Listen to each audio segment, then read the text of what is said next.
Shoe buddy. Cappy.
Damn it, quit it.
To the kidneys.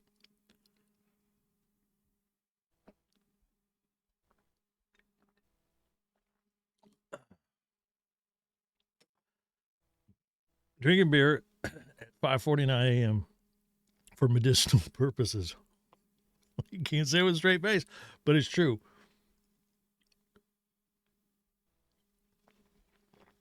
I have a kidney stone on my right side, and it's giving me the fits. So we're going to try and we're going to try and push it out. What do you mean only me online? Only one worth watching? Dude, I got it. Oh, I got a kidney stone bugging me. How do I turn off those fucking alerts?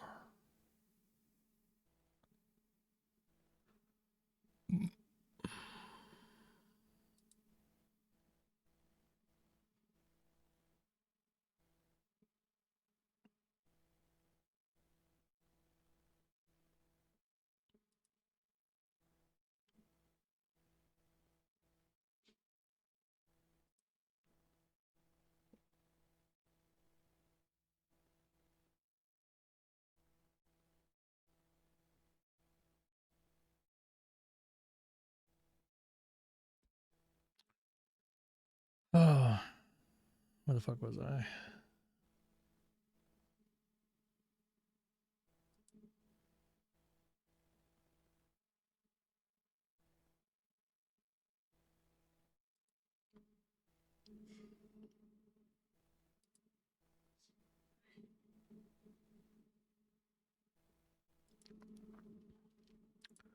Friends in chat. Let's see.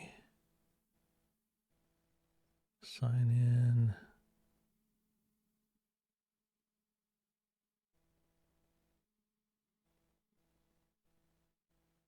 How about you stop showing fucking people every time they play a game or some shit? I don't want to see that shit pop up.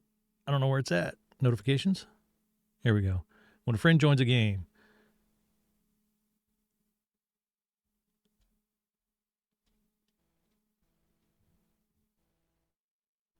No, that'd be my game, right?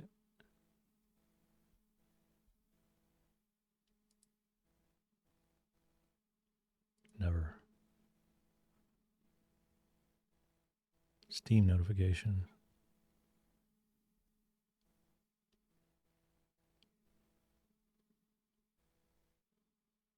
Let's see what that does it.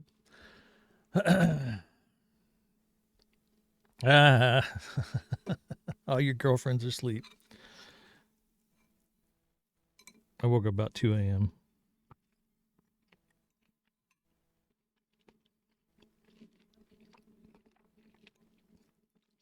We have, in the bowl, we have leftover sirloin cut up, a couple fried eggs, and some leftover mashed potatoes that we're all putting the skillet together. The only thing that would make it better is if I had some fried green beans in there.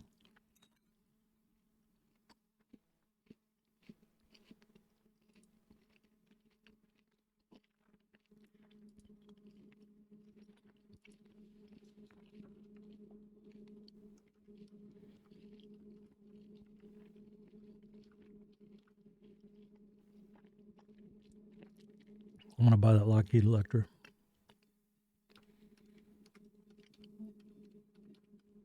And that's what we're going to do, I think.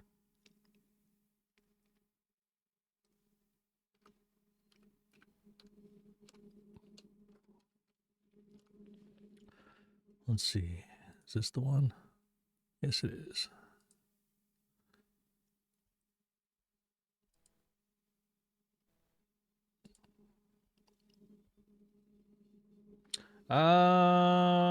This is it's Baroque Festival Orchestra, and this is Autumn, so this is Vivaldi.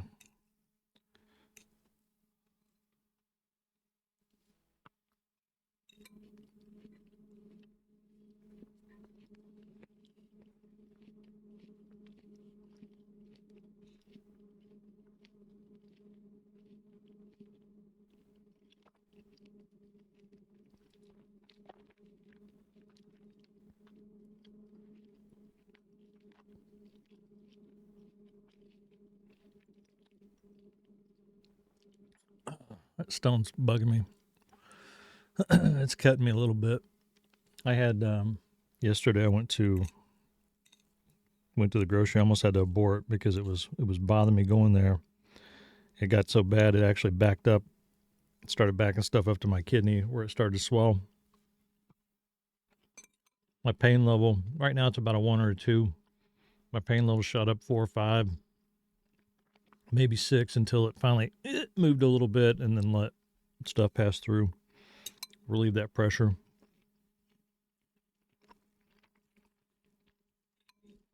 But it's down there in the corner. Comes down the ureter, and then there's bladder down here, right? And it's down here in this corner area, which is where gravity doesn't assist so much. So it takes it a while to move its way through.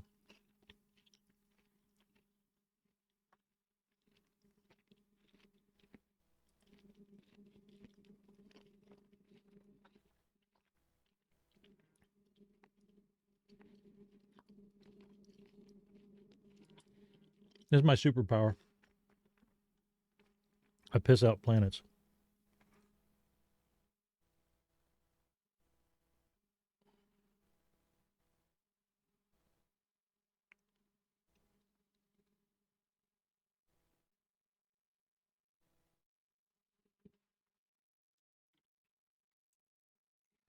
But we'll get this breakfast now. Get this airplane bought and installed.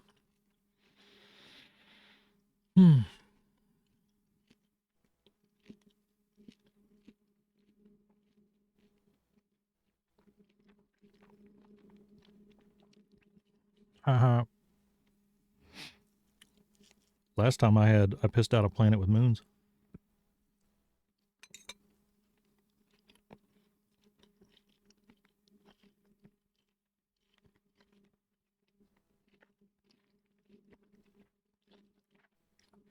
I got some morphine upstairs if it gets too bad.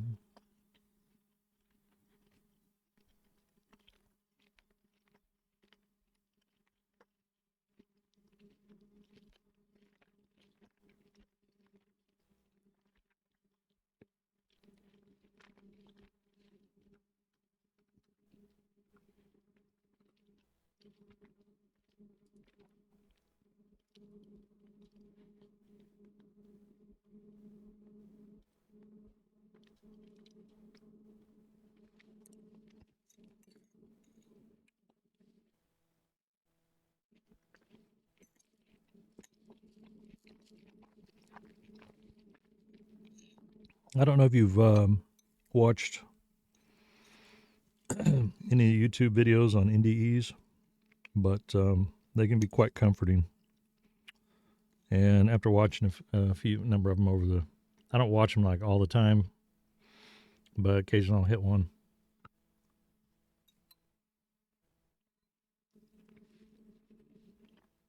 Every now and then.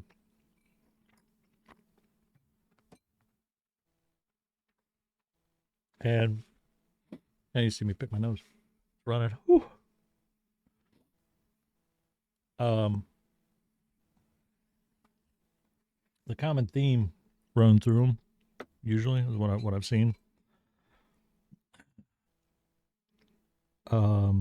Without being, on a Christian bent, but really kind of follows what Jesus taught about love, about when you treat someone like shit. Basically, God feels it, right?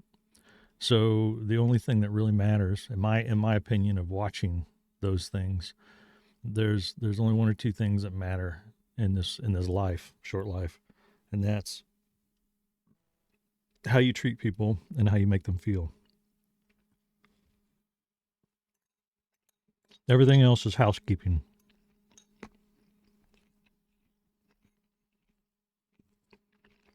Regardless of the situation you're in.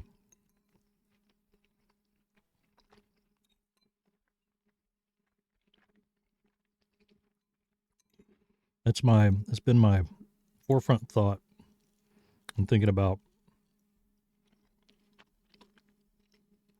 interacting with people.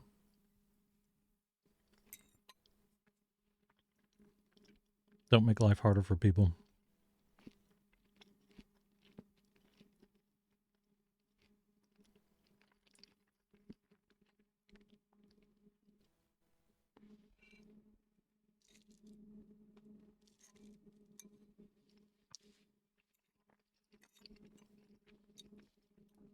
The other message that I've seen out of those is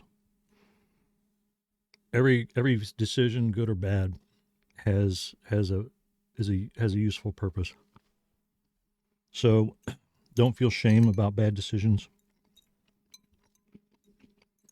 bad choices, because they were learning opportunities to whatever end. I also think we come back multiple times.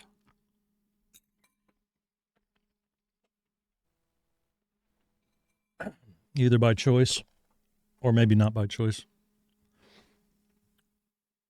depending on what you got to learn.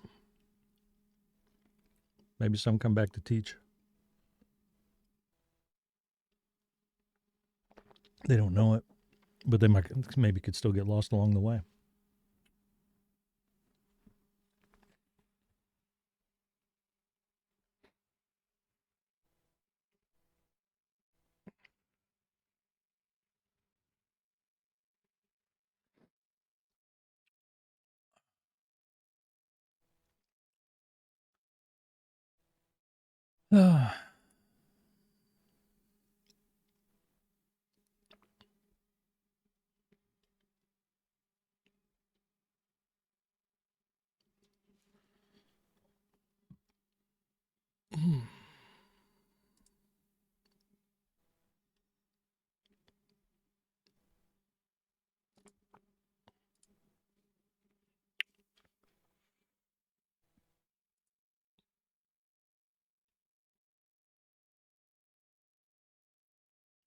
Woohoo!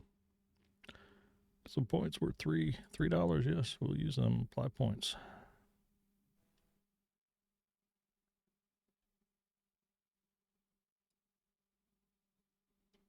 Max, please.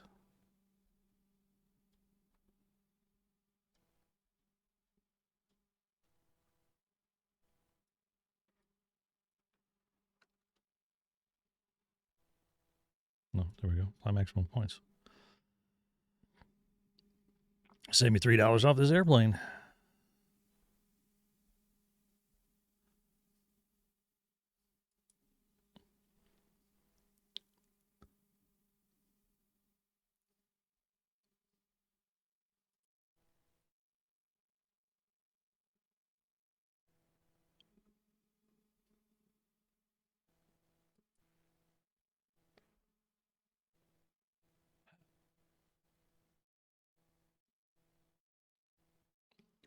Yeah, Twitch ain't all bad.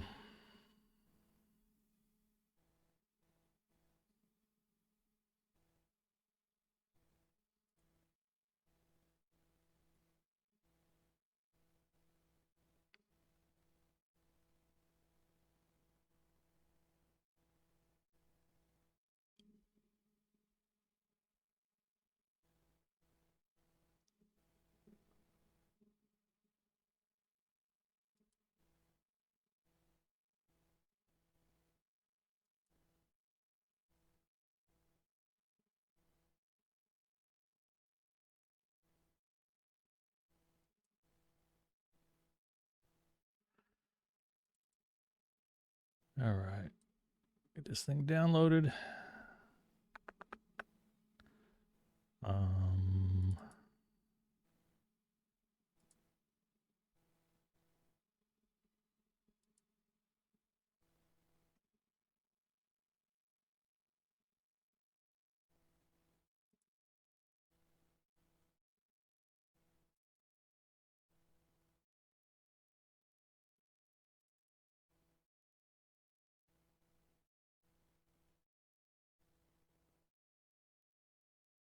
Where did I put those?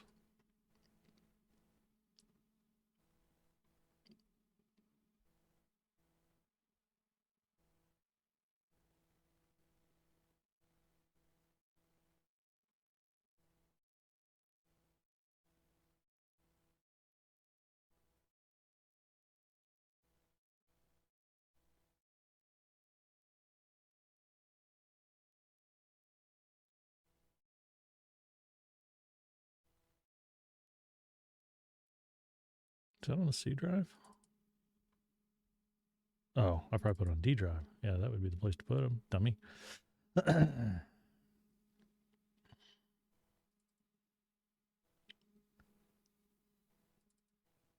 we go. Still downloading. Almost done.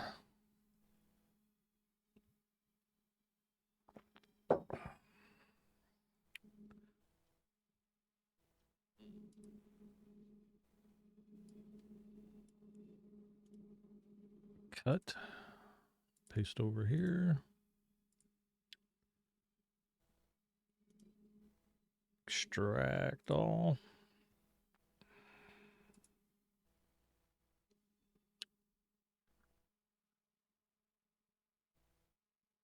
Wow.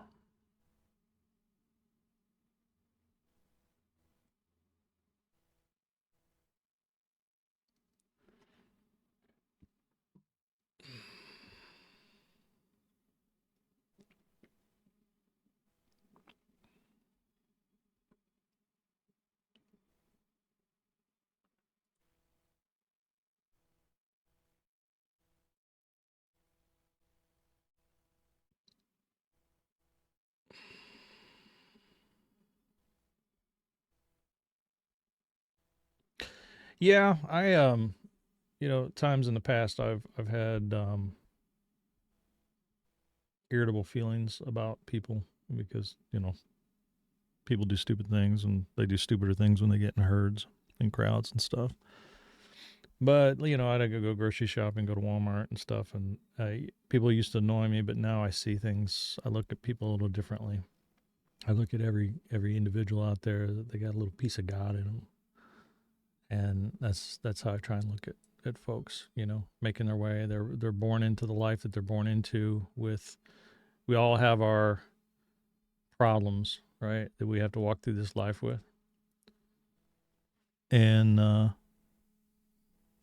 mine's kidney stones, which is fine. I can deal with it. I'll gladly take them.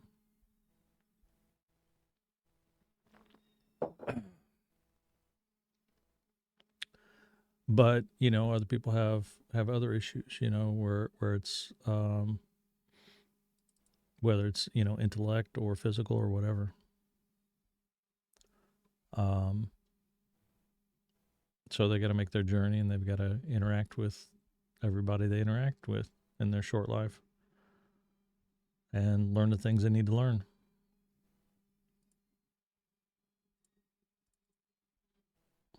Ooh, that's bright.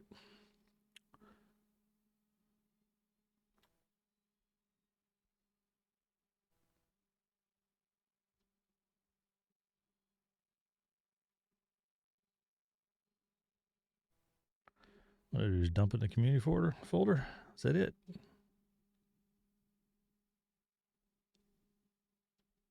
I think that's it. We just dump it in community folder.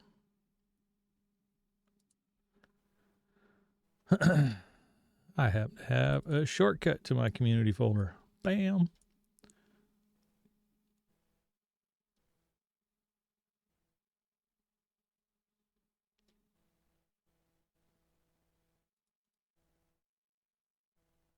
Copy. Copy. Paste.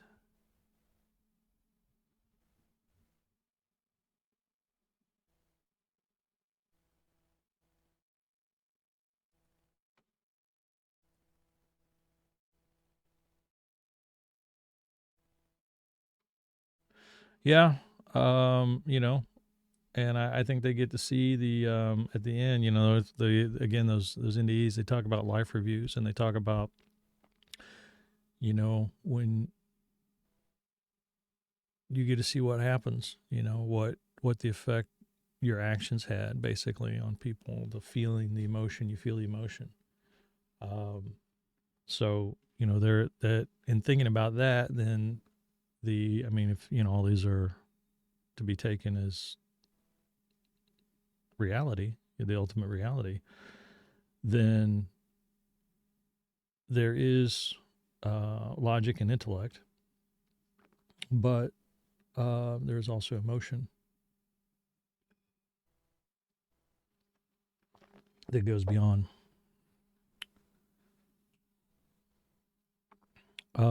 But yeah, and some of those NDEs that talk about the life reviews, where they, like I said, they get to see what, you know, how they made other people feel, and when they make other people feel like trash or dirt or shitty or whatever, God feels all those things too. And when they make people feel happy, make them laugh, you know, feel loved, God feels that as well. And that was what came evident to, you know, to these people who had these experiences.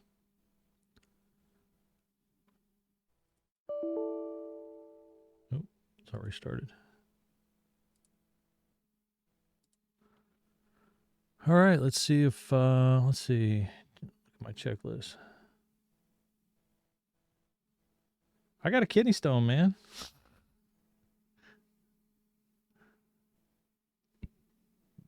I mean, you want ghost stories, so I'm talking some heavy shit.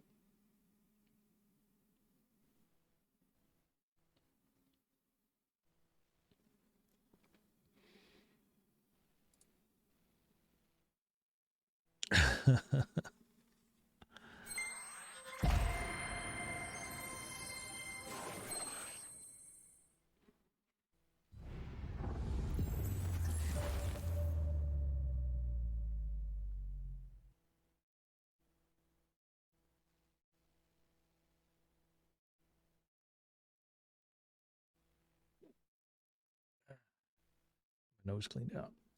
Now I go dark places sometimes, man.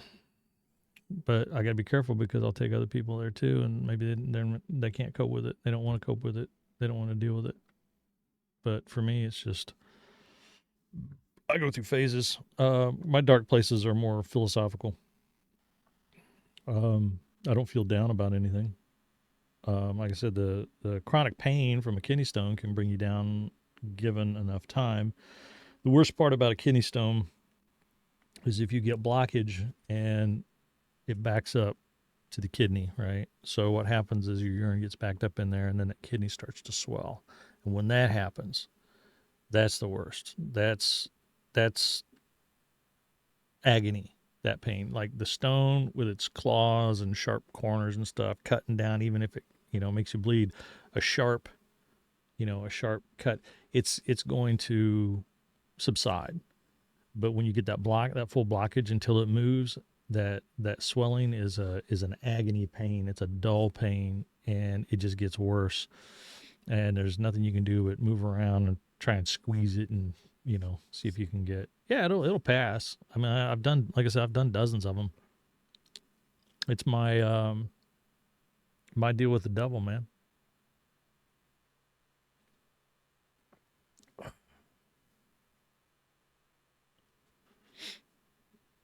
I'm fine with it. All right, let's see where we were. Let's load our NeoFly up.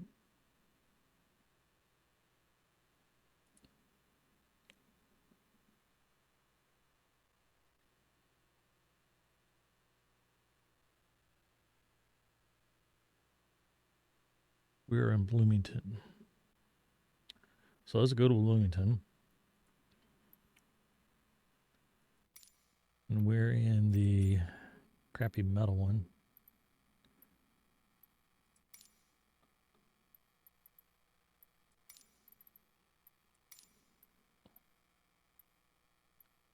Archer Point. I was looking for, I think there might be an add-on, but I don't know. It might have gone south, and I may have talked about this the other day, but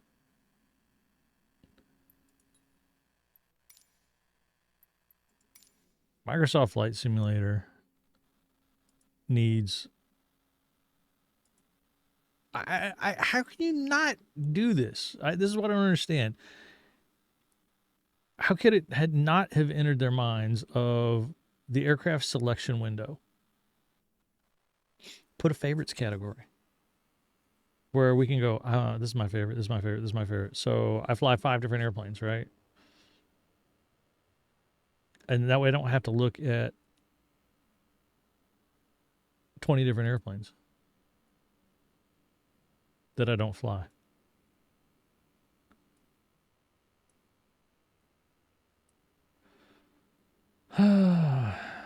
Let's take a look at sky vectors. Let's see what them weathers look like. They had the tornadoes out there in the out in the plains. Looks like that weather subsided. Or to move through. Is that all the way up to Detroit now? Wow, it moved pretty quick. They got stomped out here in Iowa. Hey, man, that's close to me. What we got going here? Let's see what the SIGMED is. Embedded thunderstorms moving from 220 at 4, so it's heading northeast. No, at 40 knots.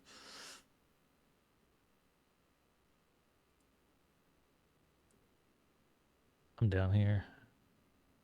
In the machine, I'm over here.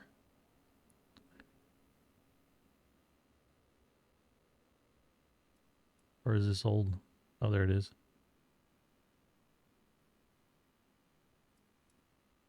Let's see what we got moving up from the south here. See if I'm going to get some thunderstorms. Oh, gosh, some stuff that's going to hit me.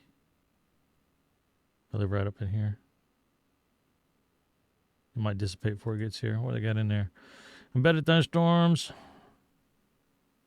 Not a big deal. What about this down here? Got any tornadoes in there? Embedded thunderstorms. All right, then.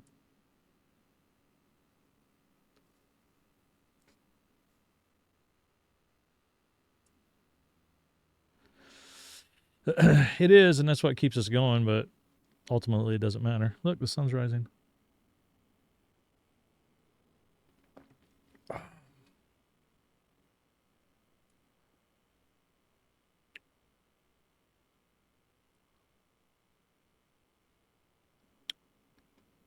Bloomington,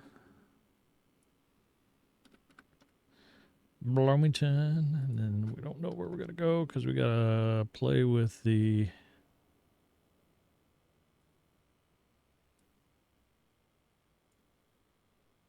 I'm not gonna hit ready to fly yet.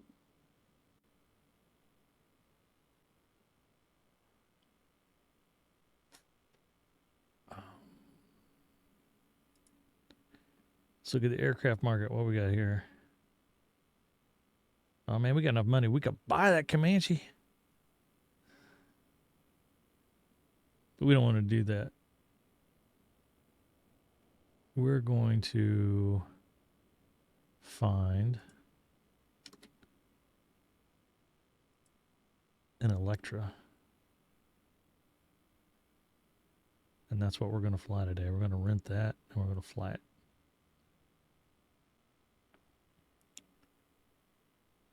Perhaps.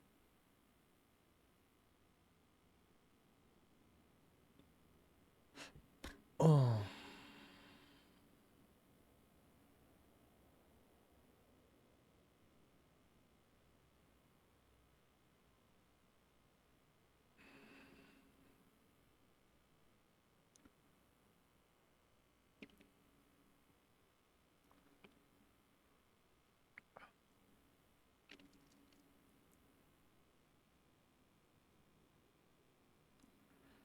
Where is the Electra?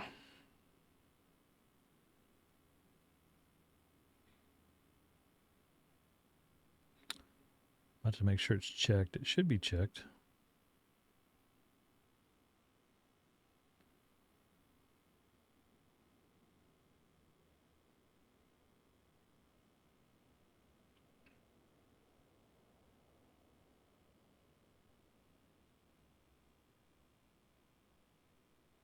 Maybe I should sort them by name. That might make it easier.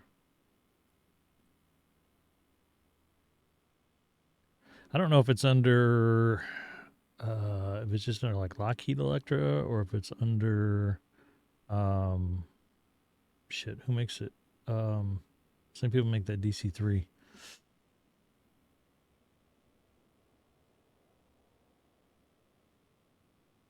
I can't remember the name of the company now. So it's probably under Lockheed. Well, see, because Fly Somewhere, they've got their name on the front of theirs.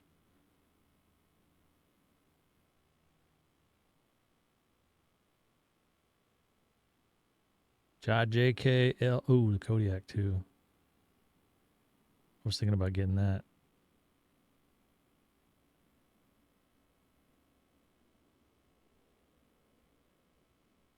What is the haul with the cargo pod? How much can the Kodiak pull? 33. That's pretty good.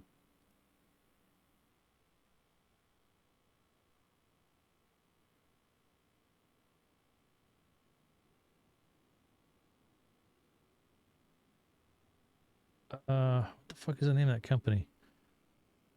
Oh, fuck. Google.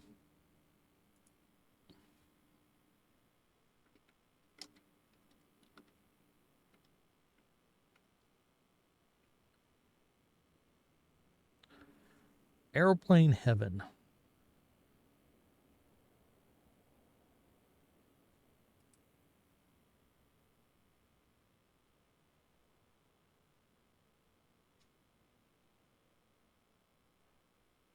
EF. Let me double check the. Make sure it's in here.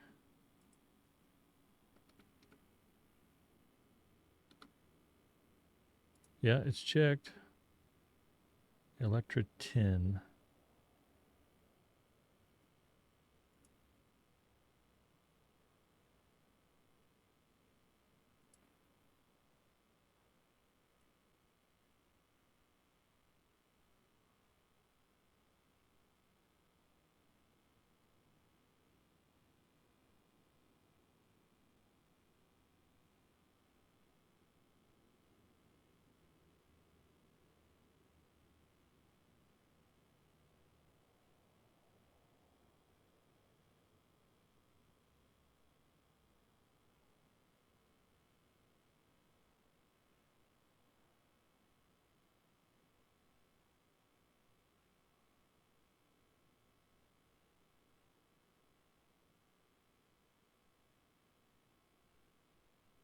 Does it just show what's on the map?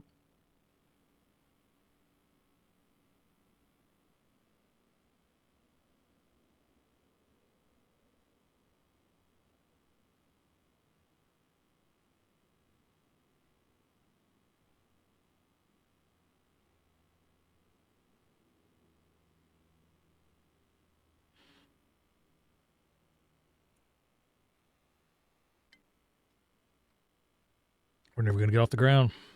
Can't find this fucking airplane. Oh, no, it's an extra.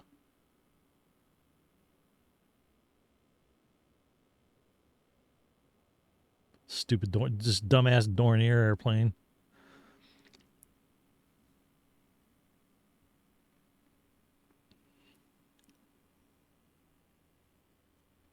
I'm not getting political, dude. It's pointless. Politics is a piss poor hobby. If your hobby doesn't bring joy to you or somebody else and other people, if your hobby is not uplifting, if your hobby brings about negative emotion and negative feelings to other people and or yourself, it is a shitty hobby. Therefore, politics is a shitty hobby.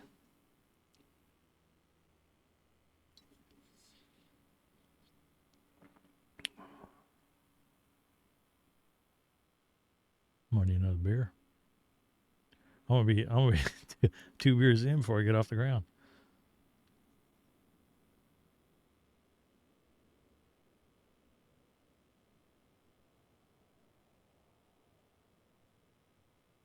I wonder if I need to reload. Because I started this up after I started the sim. You fuckers.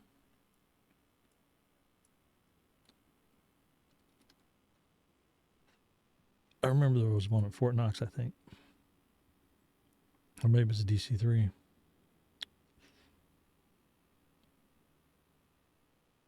Oh, there it is. There was one in Fort Knox. All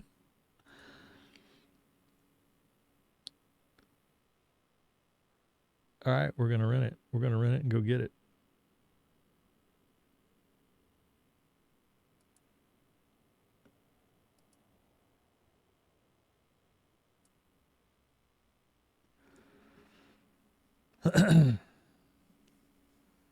That's funny.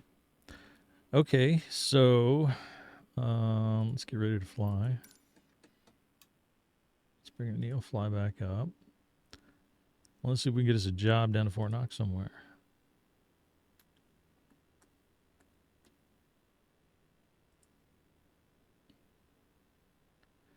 Sort by destination.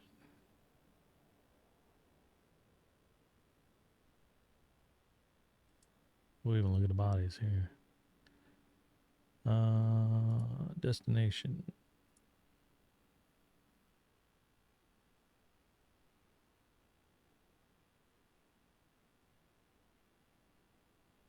Holman, Indy. Really? You don't have anything down south?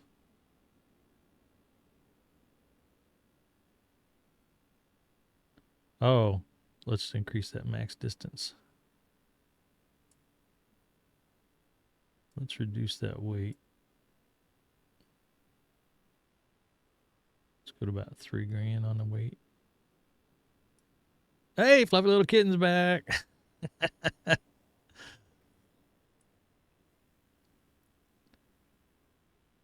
Trade water, Spirit of St. Louis. Surely there's got to be a job going down to Fort Knuckles.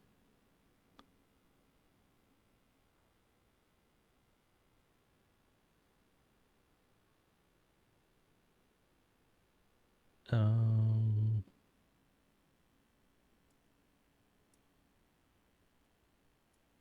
are we at again? St. Louis, Indianapolis, Bedford, Bloomington. There we are. Maybe Louisville? Is there something down in Louisville?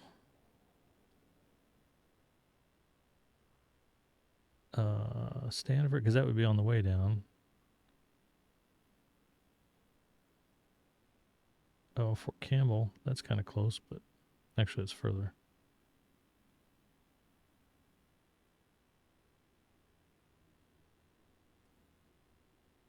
shorten it up to about...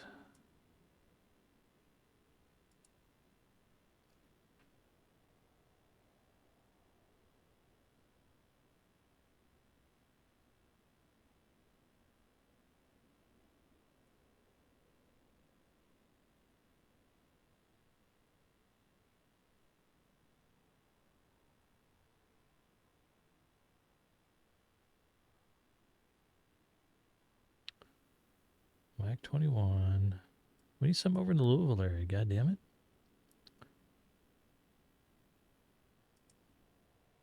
There's 3FK. No, that's wrong. That's the wrong direction. 7 India 4. That's moving in the right direction. What we got here? That's just boxes. 30 miles, 10,000. Yeah, we'll do that. We'll take that one. That's easy. Easy peasy. Transporter from dispatch. Good morning. The cargo mission will start as soon as you get in your aircraft and set the payload. I did get a new plane, and we're gonna go. Pilot from dispatch. The cargo door is open and the cargo is being transferred.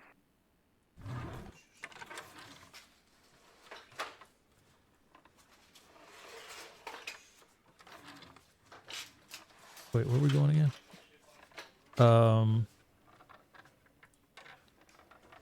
We are going to 7 India 4.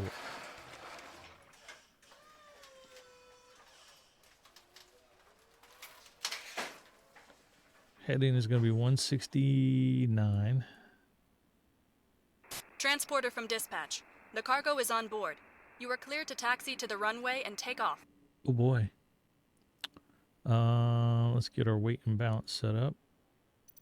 You know, I was thinking when I was worried about being overweight. It's like, why am I worried about being overweight? What's it going to do to me if I'm overweight? The plane will take off, probably. You know, when this was overweight, I don't know if I'd get if it would gig me in NeoFly or not.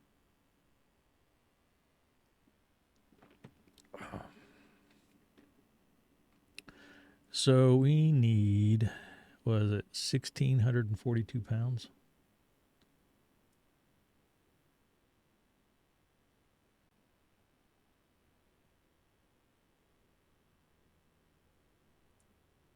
I gotta get rid of these last seats because they put you out of balance.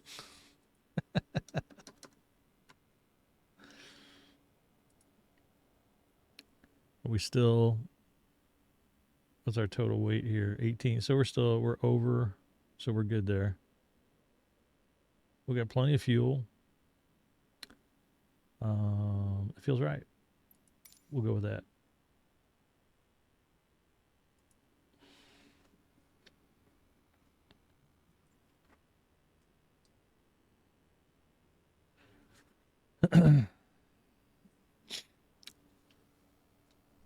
Let's get that up. Let's get that up. Let's crack that. Mixture, fuel valve up. Bring this around. Oops. Get that up. Everything looks good from where I'm sitting. Taxi to the runway and take off. What is the wind here today? The wind 190 at 11, gust 17. Shoo, buddy. All right, we're going to take off to the south then. Altimeter 29er. Ooh, I don't have my radios loaded up. Let's get FSU IPC up and running.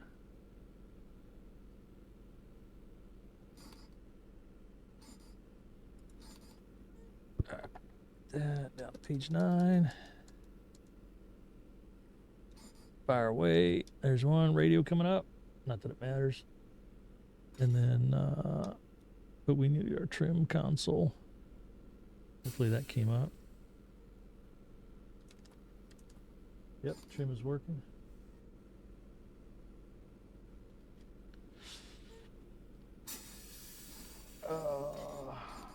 We're facing west, so we want to taxi north.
So I'm fighting a kidney stone and so drinking beer in the early morning hours.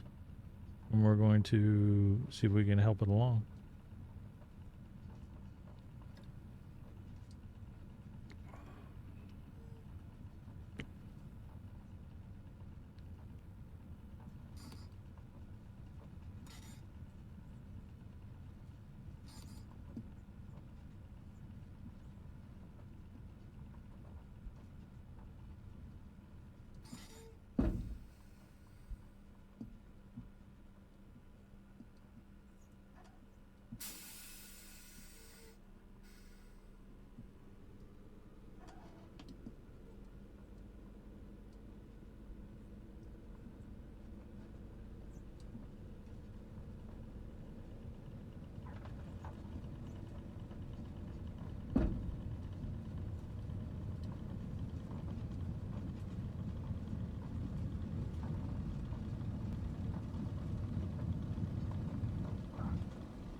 You've been drunk for 25 years? Have a nice flight.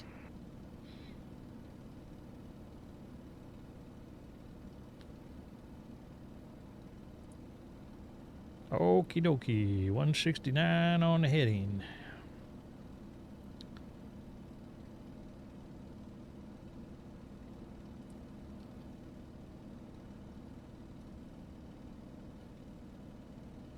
Is that right? 169 for 30 miles.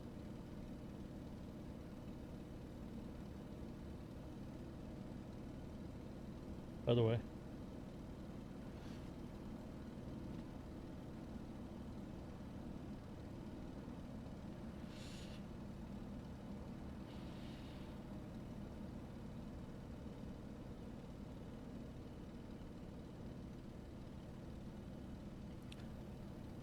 Early morning flights in the Midwest.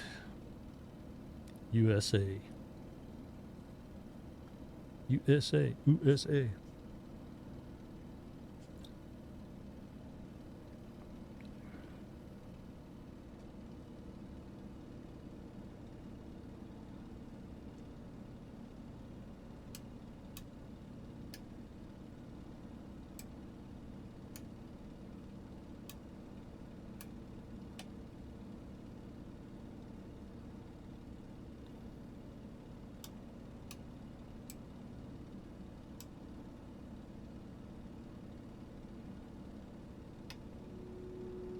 Oh, yeah, it doesn't like that.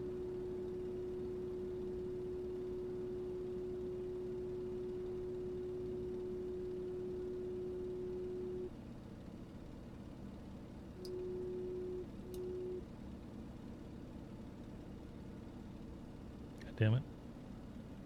Oh, here it is.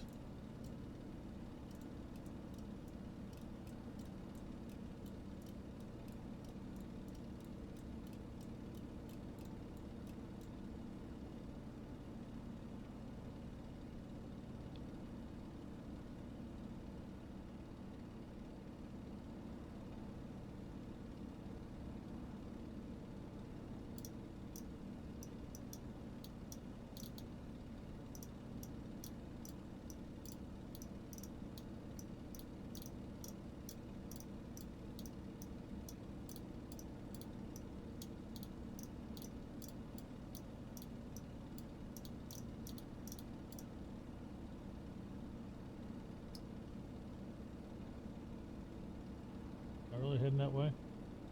No, I'm like at 165.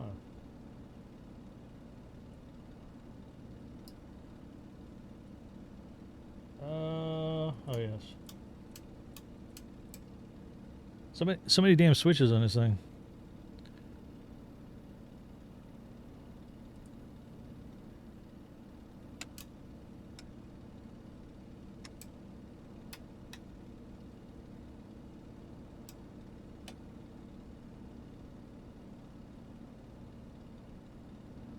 There we go.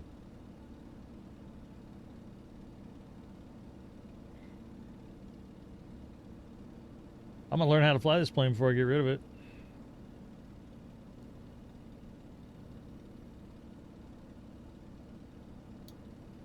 169 is about 170, right? That feels about right. I'm never going to find this place. What we got here? Oh.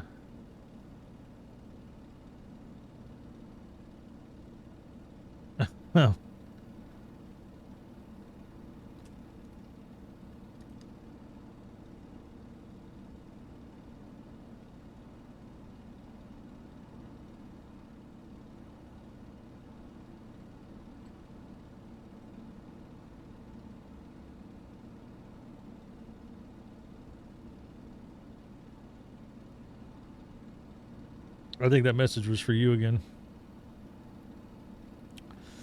All right, we need to pass off the right side of this lake, which we're doing. This is Lake Monroe.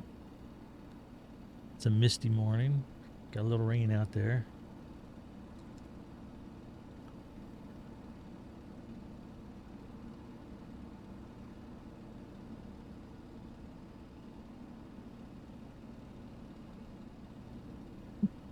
Our ground speed is probably shit with that wind that's ways blowing. It could take us an hour to get there.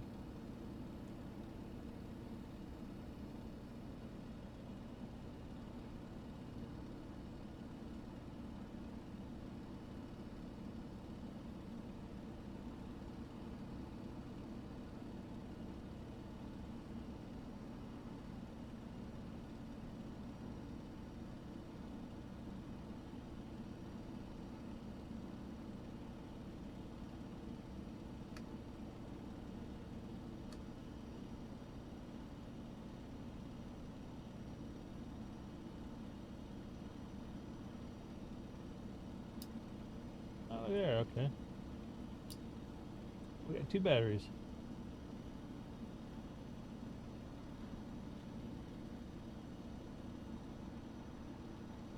Oh, look, there's a road. I wonder if that road takes me to my destination. Oh, does it? Does it take me there? Actually, if I follow that road, it'll switch over to the other side. It'll be a 2-lane and a railroad track. We can find the railroad track, and it'll take us to our destination airport.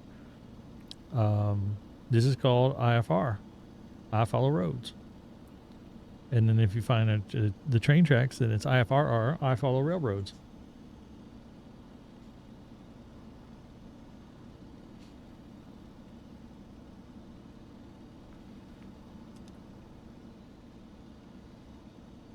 Oh, we got some rain. Rain on the pane.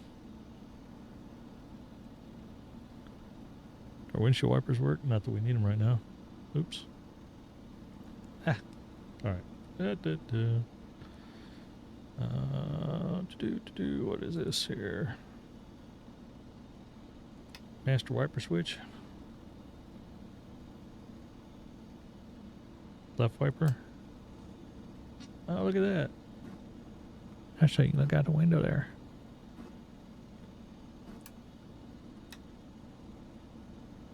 I see some runway lights out there.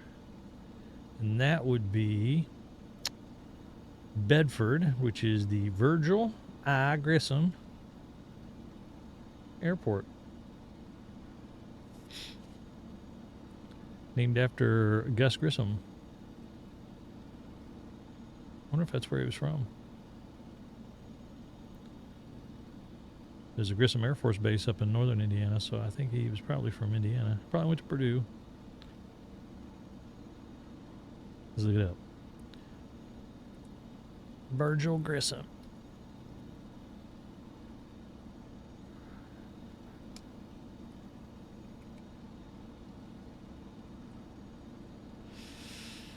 Mitchell, Indiana is where he was born, 1926.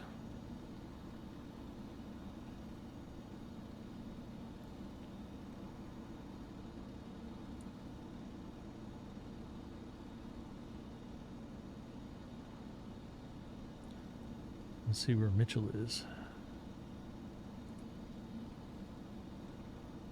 Yep, south of Bedford. So we'll be flying over that if I can hold a heading. Actually, my 21. Oops. That wind, I think, is blowing us over this lake. Let's check our ground track here. Yeah, look at us sliding to the left. Holy cow.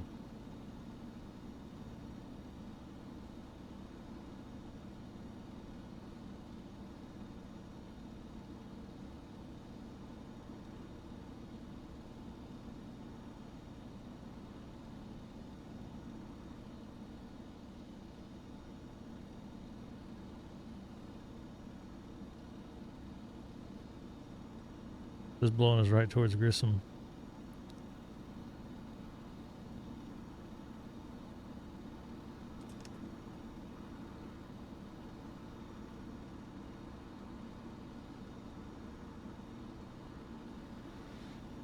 Look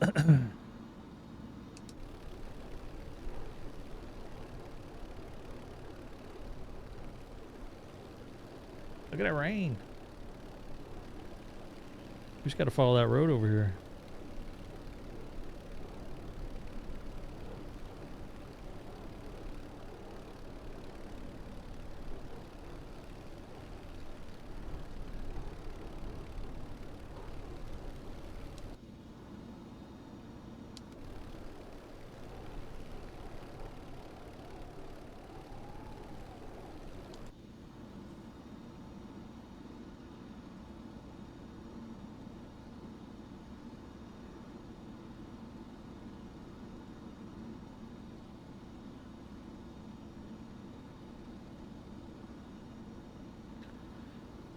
And yeah. So the road out here, this is that same road.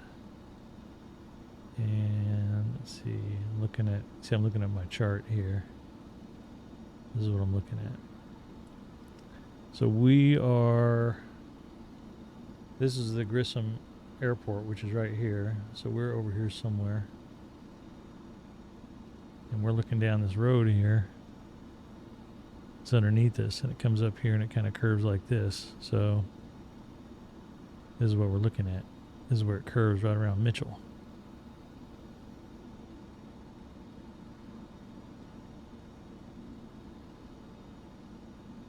So that's going to take us right over Grissom's hometown.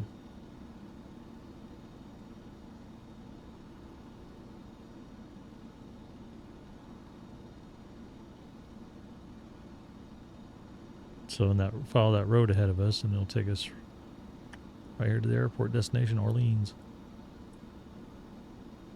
Eventually, we're trying to work our way down to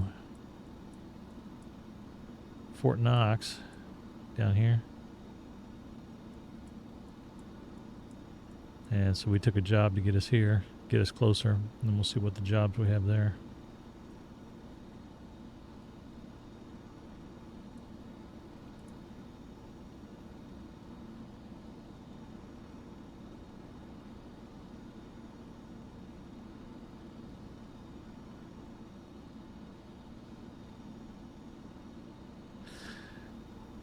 It's the atmosphere, man.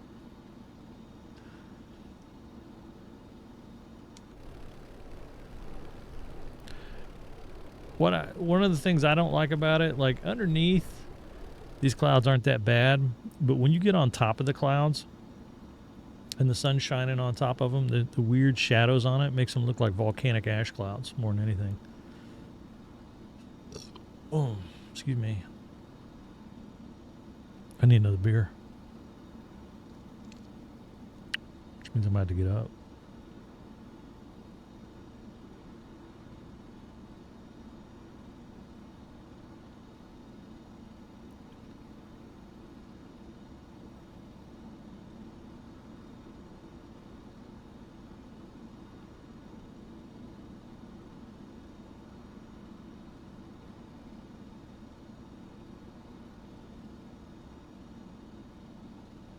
So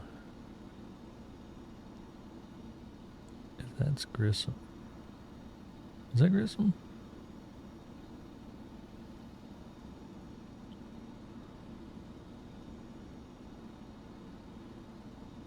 Then this is Bedford we're coming up over right now.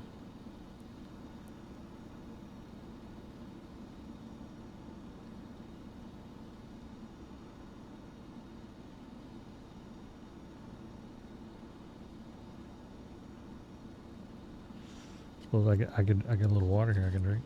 Actually, I got another bottle too. Push it.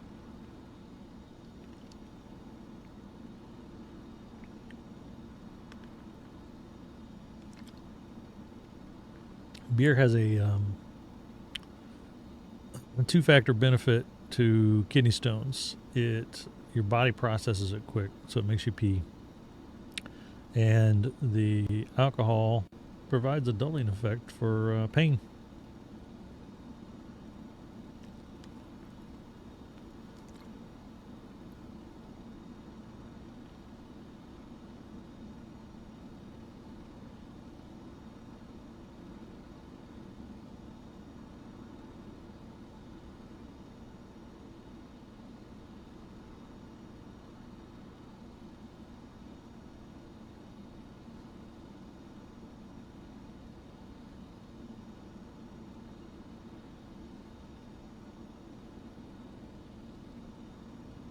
This is going to be a tricky landing, I think, at the at Orleans, depending on what the surface wind is.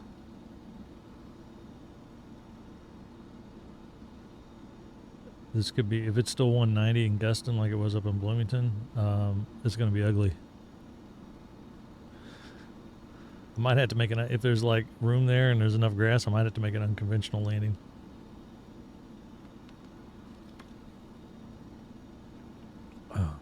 Are you saying I don't have a working healthcare system? Is that your implication? Because I have great healthcare. I have better healthcare than probably most U.S. citizens. I was a federal employee, which means I get to keep my health benefits, my health insurance into retirement. I have to pay the premiums, but I get to keep it. No. See, you don't understand kidney stones, right? Kidney stones is a process. The kind of pain that I'm in is a kind of pain you have to endure until it passes. Now, there's different levels of pain, right? So, like right now, I'm like at a constant 1, which isn't bad.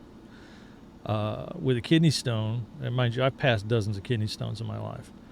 The process with a kidney stone is this little sharp thing with claws and spikes on it works its way from your kidney down to your bladder through the ureter. The ureter is very narrow.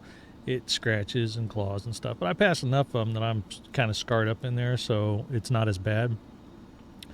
I can handle very large kidney stones. My last kidney stone that I passed was almost 7 millimeters, just under 7 millimeters.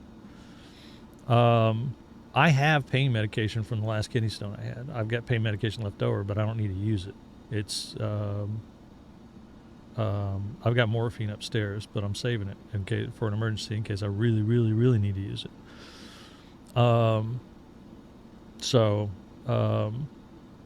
Anyway, what happens is the stone comes down. Sometimes it'll get stopped, because of the way your body is. Things get mushed or whatever. You got something moving through your colon. It presses on the ureter or whatever, and the stone gets stopped. And if you get a little swelling there, right, it can stop the flow of urine. So if the urine can't flow from the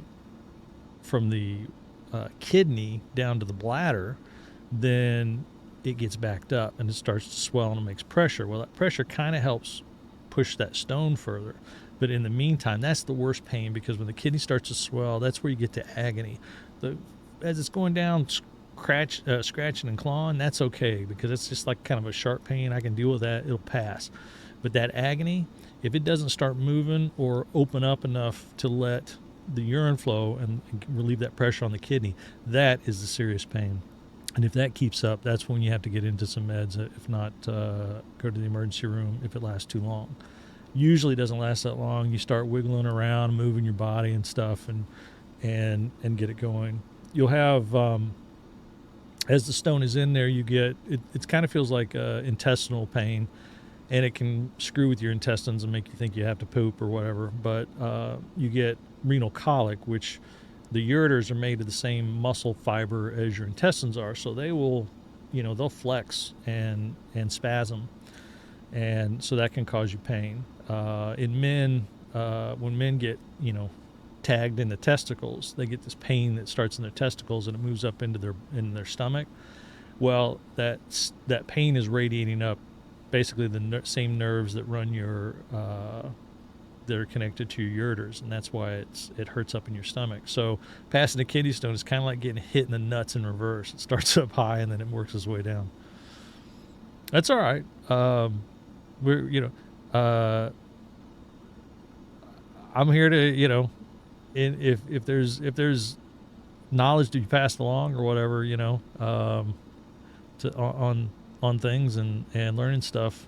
That's why we're here. And I don't mind talking about my problems. I mean, problems or whatever it is. I don't mind talking about kidney stones, because a lot of people have a misconception about it. They think that peeing out the stone, once it gets in the bladder and peeing out, they think that's the worst part. Like on TV and Hollywood, they always represent it as that's the worst part, and that's not. Peeing it out is the easiest part. The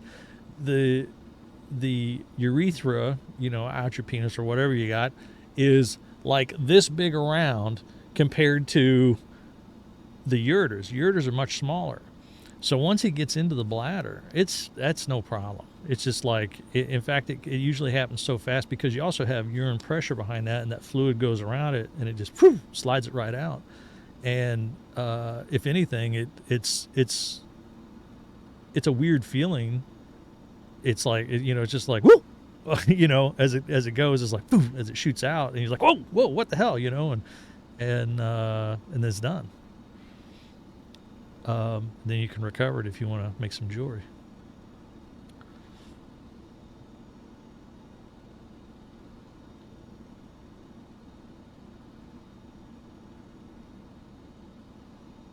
I've only had to have one surgically removed, and that's they go up with a go up your opening with a endoscopy, and they go up your ureter, and they have a laser, and basically put fluid up there, and they laser, and it boils it and fries it and makes it pop, basically, and busts it apart into smaller particles.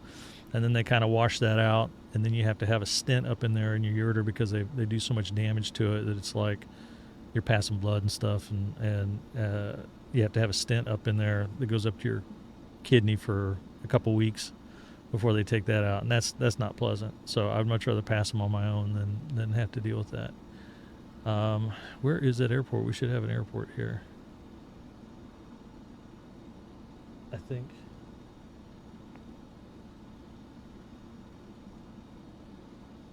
This is Mitchell, unless I'm still over.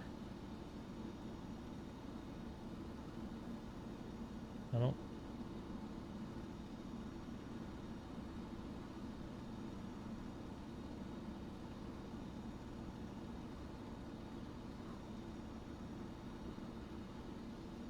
Let's look outside here. Because that's back there, so.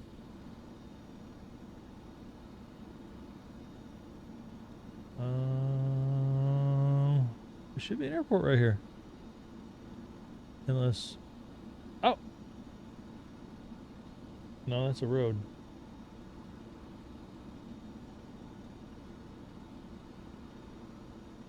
Should be on the south side of this town here.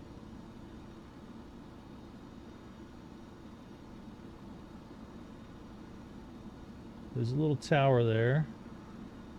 So I see.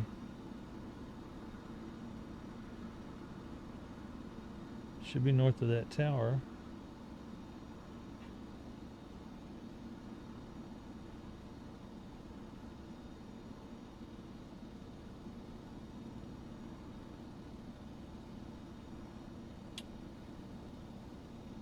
Unless it's Mitchell off my nose.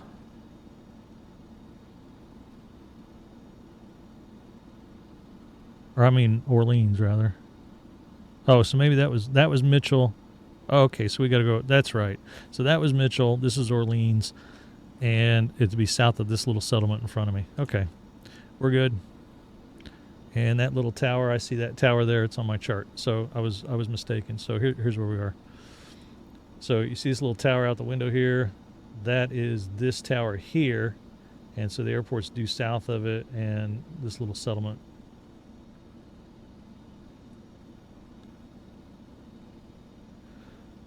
I see the settlement. I see a building there. It should be on the southwest side. And it's going to be a tiny little runway. 3,400 feet.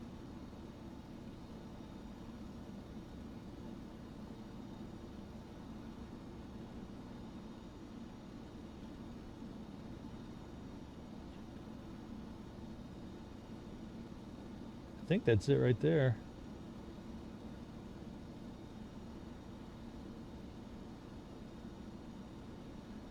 I think we'll overfly it, and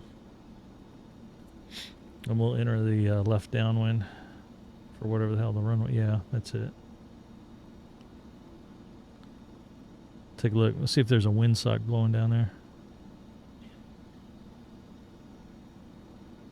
Like I said, I might have to do something crazy like land in that field next to it or something.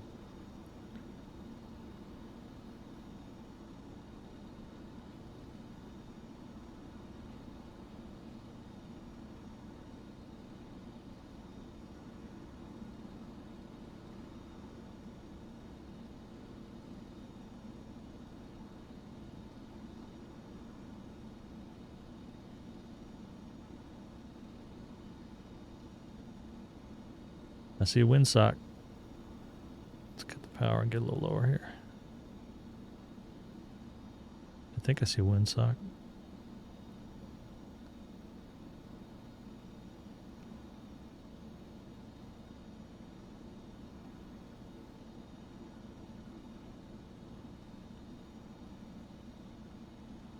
Oh, look at that. I think we're going to get lucky. It's mostly down the runway.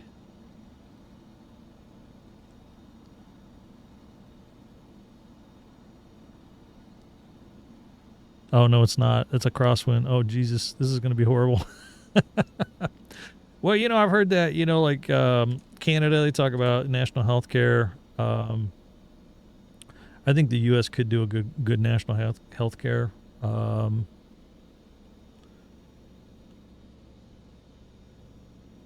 you look at everything we spend on military,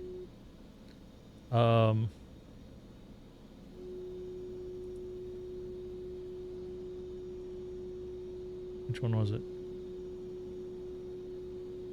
Shit, which one was it? No, that's not the one. There it is, radio altimeter.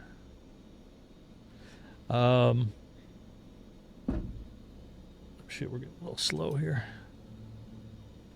Get some flaps in. People talk about the Canadian healthcare, the British healthcare, and the problems and stuff with it. I've known some people. I knew a Brit who had broke his back, and they didn't do shit all for him. Canadians got to wait in line if they got something serious. A lot of them come over to the United States for it. So, this is going to be bad.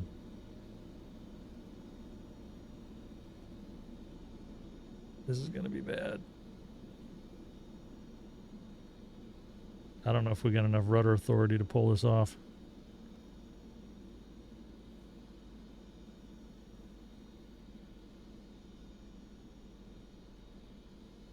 Shit.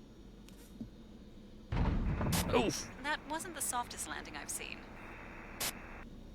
The ground came up quicker. I thought the runway was further away. It's just a tiny runway. For your parking assignment, then shut down your engine.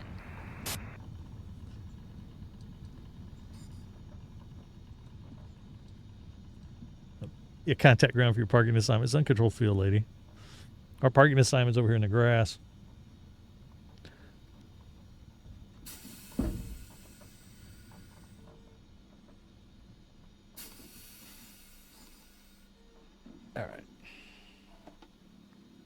Transport from dispatch.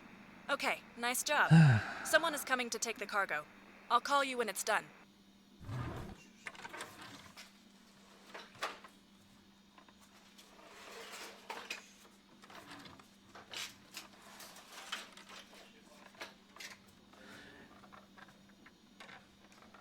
Yeah, there's something to be said for that, I think.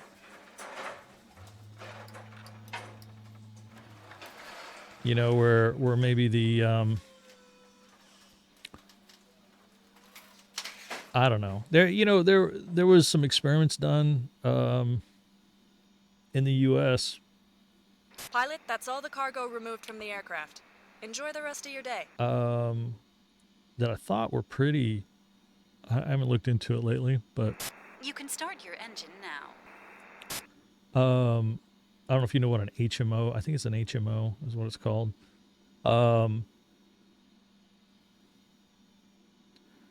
There was some hospitals in Texas that were doing this to where basically it cuts out the middleman of the insurance companies, right? The insurance companies are huge in the United States. They do a lot in the financial aspect. They loan money to banks and mortgage companies and things like that. How far are we from Fort Knox? Let's see. Stanford.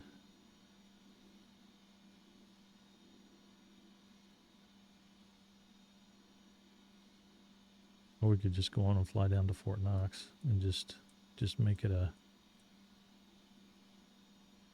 just a lost revenue. Maybe we'll do that. 7 India 4.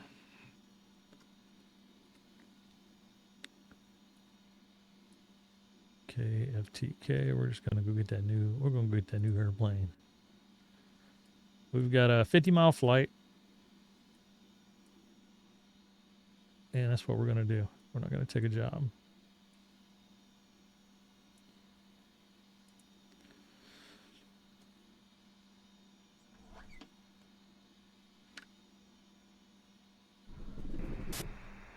Everything looks good from where I'm sitting. Taxi to the runway and take off. And I started that up. My frames dropped. Now they're back up.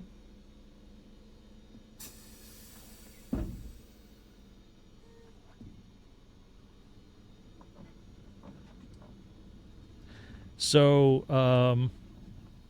anyway, there was some hospitals, a group of hospitals down in, I think it was in Texas, and they've done it some other places too, I think. They reduced the, like whatever a person's monthly premium would be, like for self and family, if it was a couple $100 or more, $400 a month, something like that.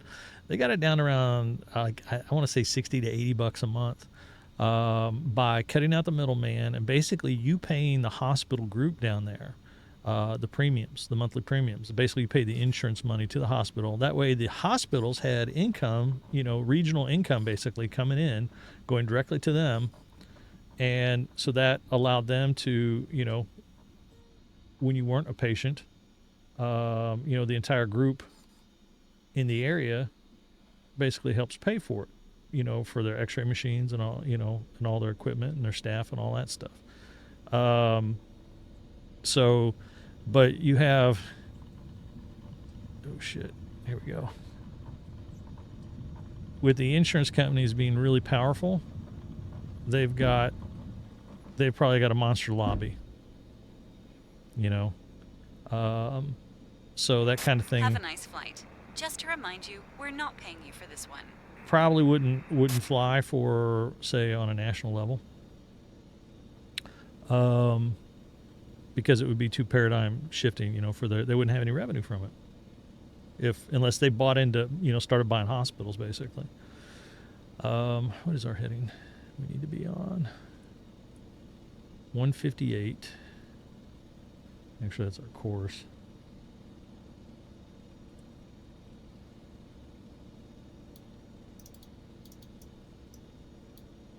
Probably need to fly 180 heading to track it. Depending on the wind's aloft. This might take forever. 50 miles with a headwind. I didn't put extra gas in either. we ought to be all right. We had 50% when we took off.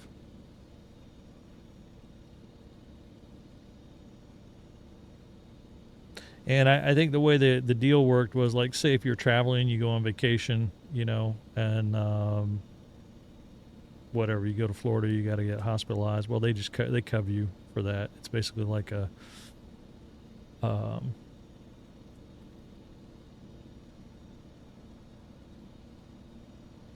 just like insurance, that sort of thing. But I mean, that can be built in, that type of rider thing. Hell, they could have rider insurance on that. So if you're out of, pay extra, go where you want to, outside the country or outside your local area.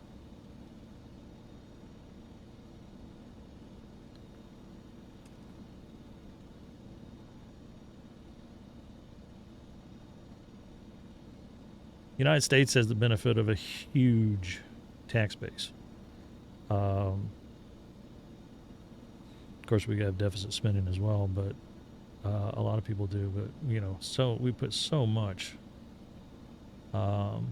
spend so much on military.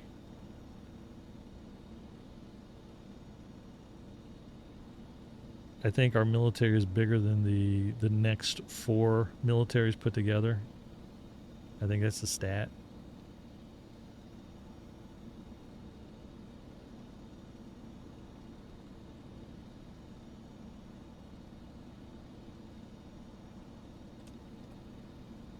But it's not a bad place to be. It's it makes it hard for anybody else to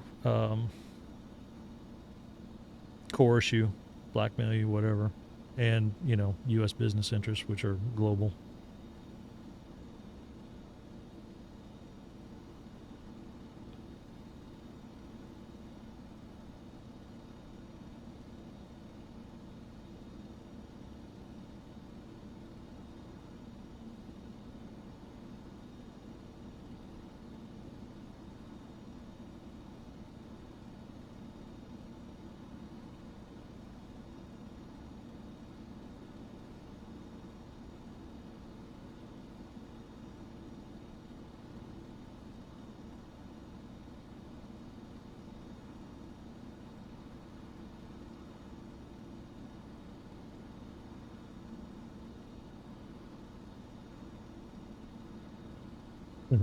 So here's what I'm looking at, right?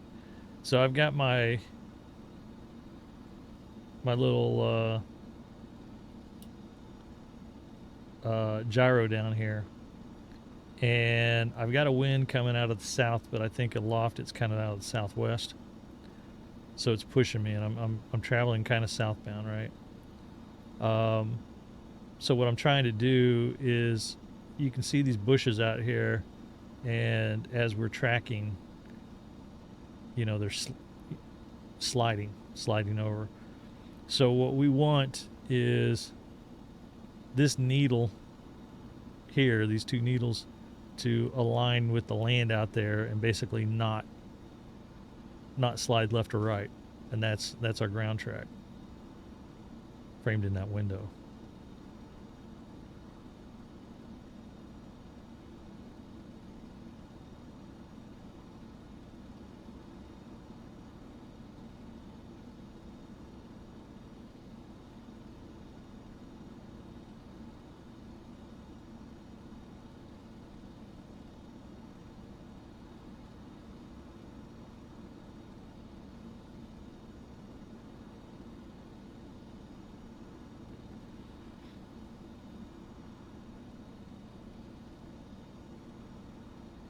I think that's pretty close.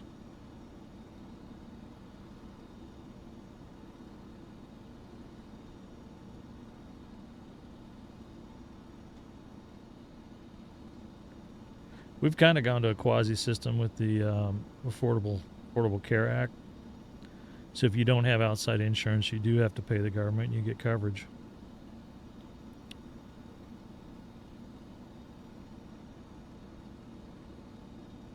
My sister and her husband, they didn't have outside coverage through another company because he was a doctor,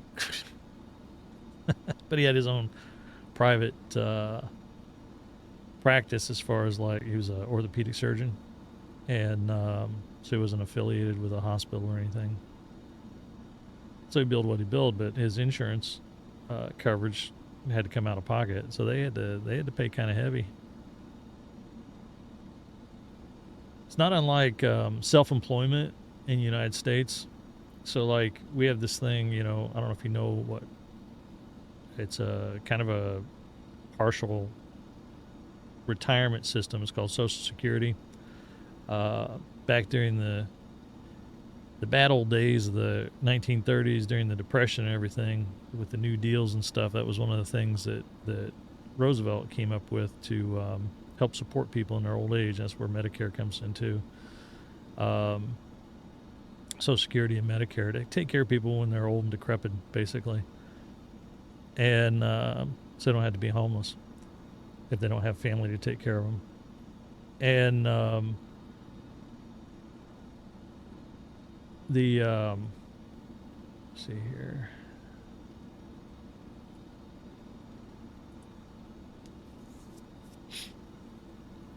Um, I forget where I was going with that. Oh yeah, I remember. Yeah, taxes. So like, you pay, uh, like if you go to work for McDonald's or Walmart or whatever, some odd percentage, 6 or 7% of your paycheck, part of your taxes that's taken out. There's like you have regular federal wage taxes, but then there's the Social Security tax, which is all bundled up in there together. But it's about 6% of it, and that goes basically to the government to fund your quote unquote Social Security portion of your old age retirement, or if you become disabled or whatever, you pay it into the pot. And the if you work for a company, the company actually pays half of it. You pay half, the company pays half. That's part of their cost of doing business. If you're self-employed, so like if you're a freelancer, like my wife is, and you're self-employed, you have to pay the full thing. So with uh, Social Security and Medicare is like 15% on top of regular federal taxes. It's substantial. It's like, ooh, it hurts.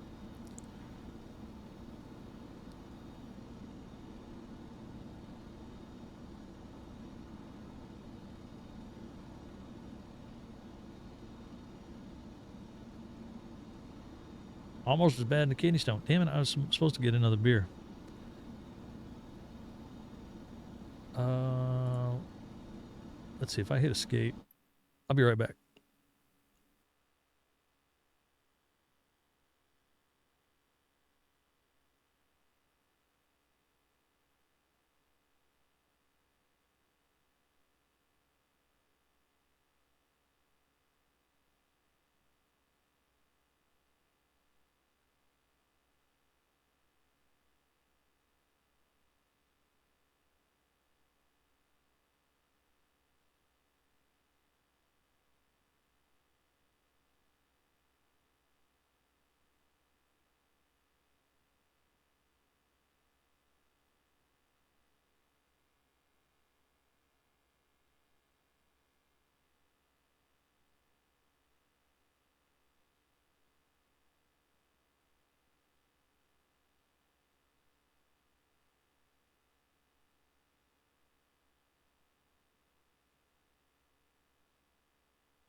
I'm back.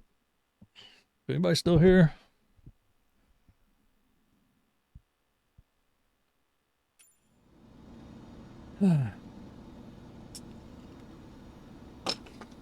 Prost.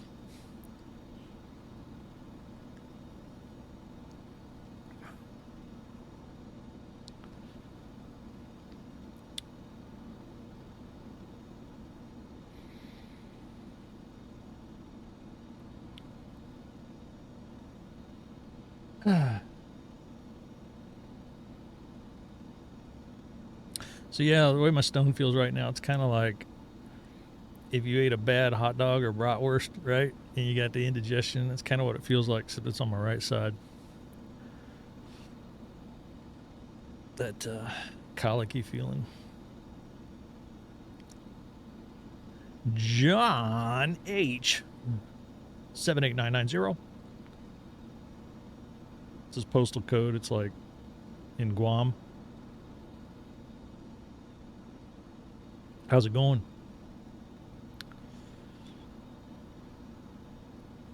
I hope my heading. I hope I'm doing my heading right. I mean, we could always use it. We could always use the pull up the VFR map in the game to verify. Where's John from? John H. John Hancock. John Hollingsworth. Jonathan Horatio.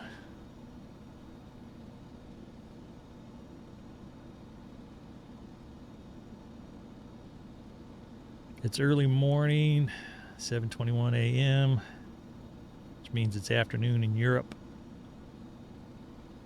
John Barry. Oh, 5M. Okay.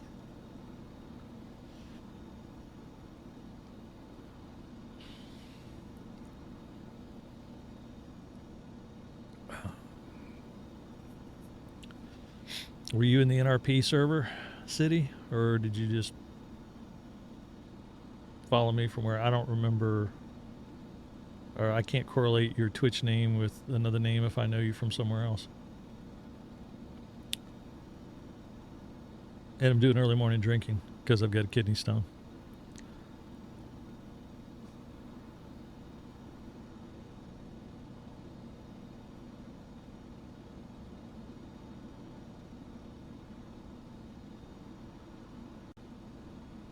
What's my altitude? That's holding pretty steady.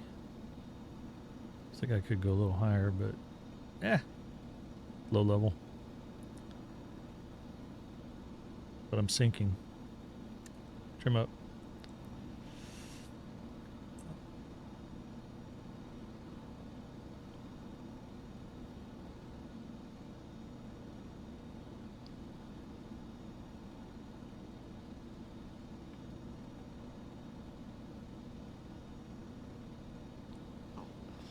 So yeah, I'm doing my flight sim thing. I've been there's an add-on flight sim called NeoFly, and that's what I'm working on right now. I'm in a crappy Russian AN2 Colt Antonov, and I'm going to an airport to get another airplane that carries about the same as this does, but it's twin engine and has readable and navigable instrumentation in it.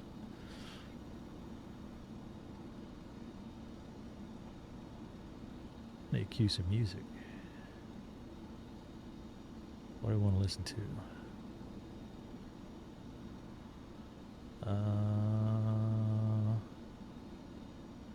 Let's take that off.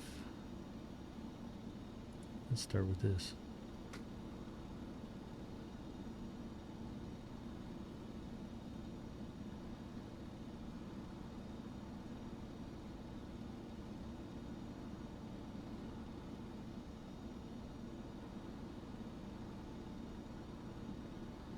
All right.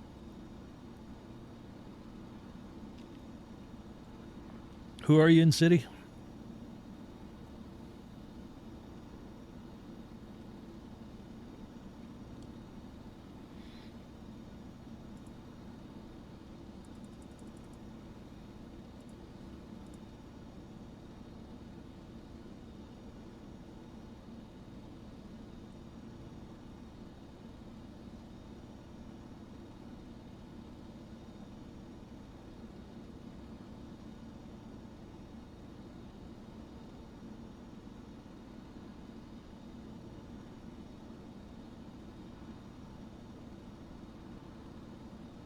Bob.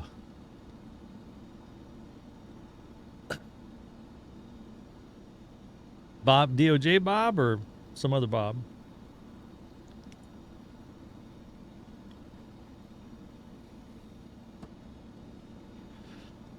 Okay.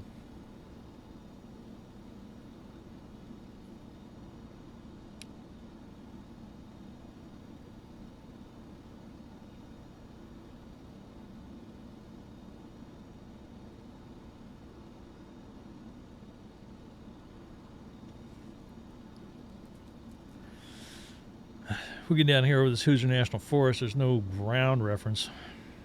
Very, very little ground reference. I'm not sure.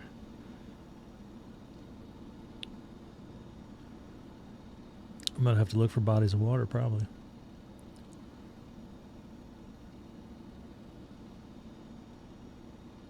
I just keep going this way until I cross the Ohio River. Then I'll figure out where I'm at. Wait a minute, there's power lines. We are that far?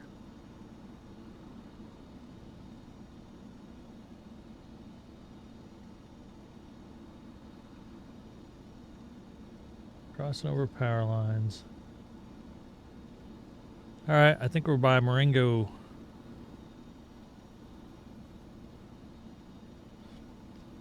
Here's where I think we're at. Blow it up. So we took off out of here, and we have power lines here. So I think we just crossed this. There should be a little windy, creaky river out here too in front of us somewhere. Coming up on Milton. And then we'll look for this. This is probably Interstate 64. We'll know that when we cross it.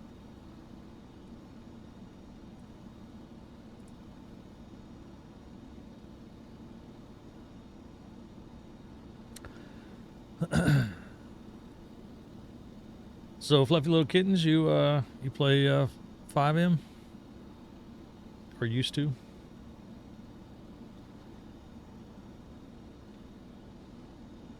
So one of my characters is Melvin.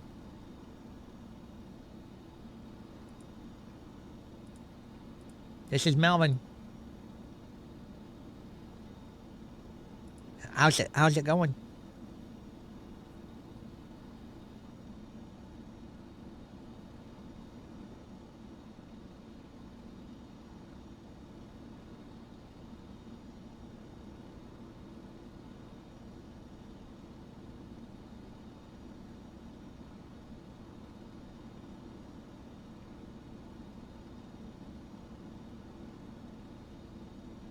Yeah, it's well. I mean, language barrier being one thing, but the I don't. It's no offense against European folks, but 5M over the internets that has to cross the Atlantic, it's detrimental. So, like, if you're in Europe and you're playing on an American server, if you're just walking around and talking to people, that's one thing. But if you're getting in car chases, forget about it, because that's where, or even just riding in cars with people, that's where you get the desync issues. Cars and people start falling out of the sky. And if there's a car chase, forget about it completely. That's my opinion, though. But it's backed up with anecdotal evidence.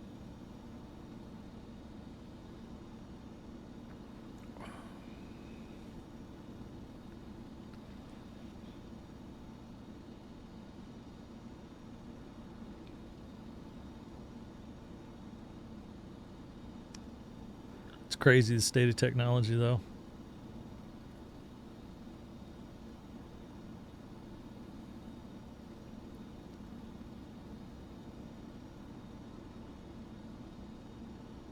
Yeah.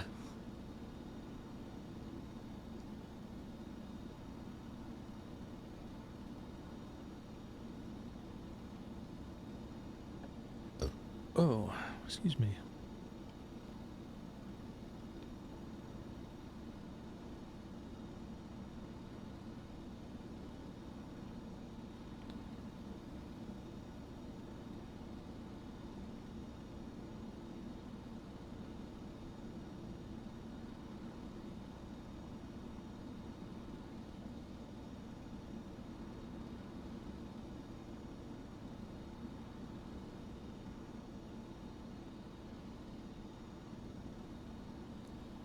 There's no towns or nothing out here.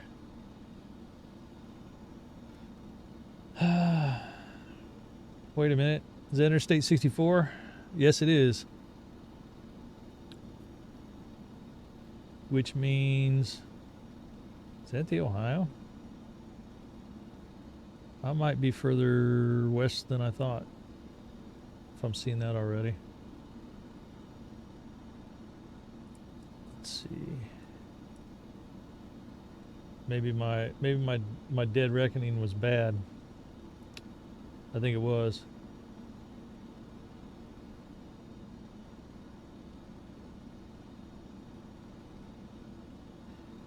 So you see that loop in the river out there?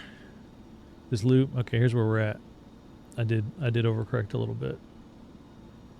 So this is the Interstate 64 we're crossing here, and then we can see this loop out here. That's this loop in the river. So we're still kind of tracking the right way, I think. And I mean, that's within. We might be pretty close to being on course, really.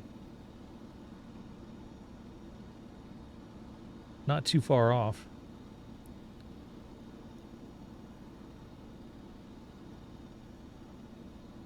Because we're still getting blown, and that's distance-wise. This is probably, let's see, that's 5, 10. So that's within 8 miles. That's pretty close. And we might be a couple miles closer. Barney of the Rubble. Hello, Barney. What does Barney know? I'll tell you what I know, Barney. Kidney stones are a bitch. Prost.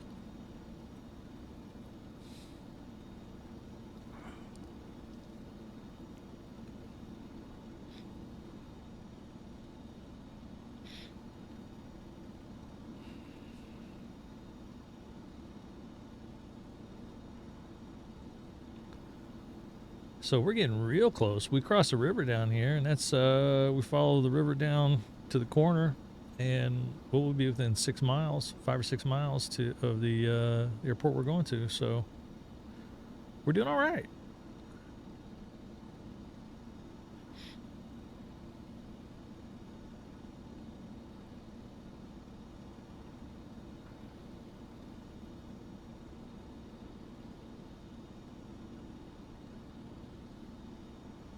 We probably have, let's see, looking at that, that's 10, 20. We probably got about 20 miles to go.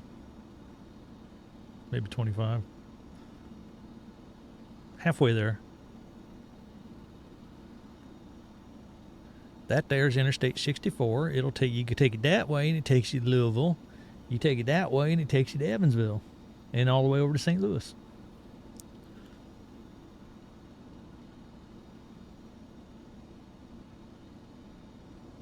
Let's take an outside look.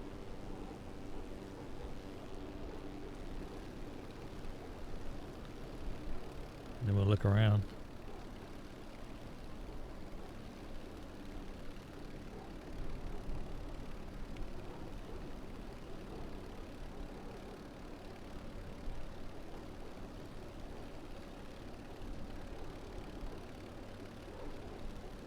Yeah, look how we're sliding to the left. Look how much that wind is blowing us.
Where you at, Barney? Did you used to live in Texas? Or are you still living in Texas? I wanna say you used to live in Texas, but maybe you're in New York now. Is that right?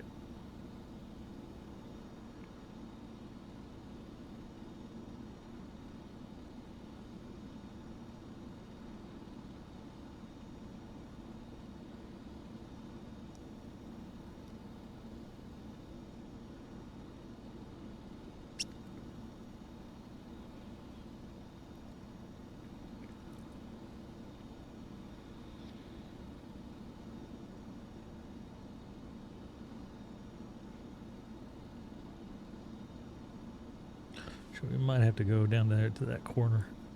I think that's where we need to go. Fort Knox is that away.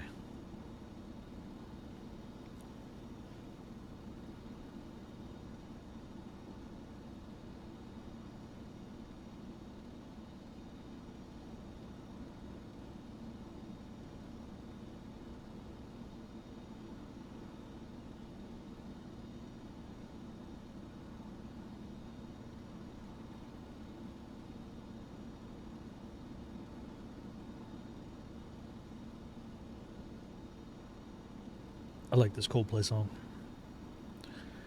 Now you know how I'm gay. You know how I'm gay.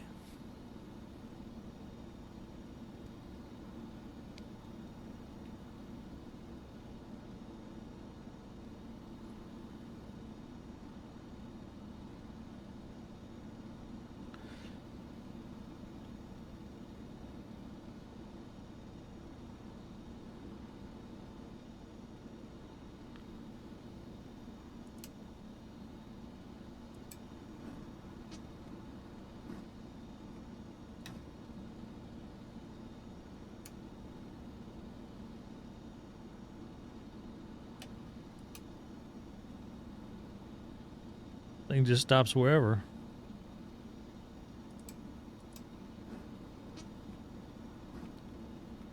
Let's see. 1, 2, 1, 2, 1, 2, 1, 2.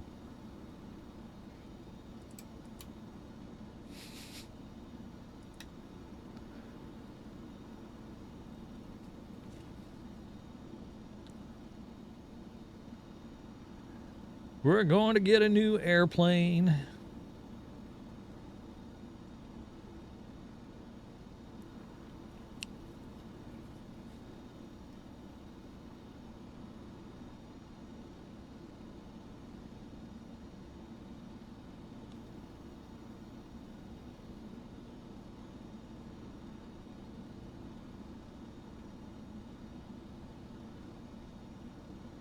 Wonder what this thing could do if it had like a turboprop conversion.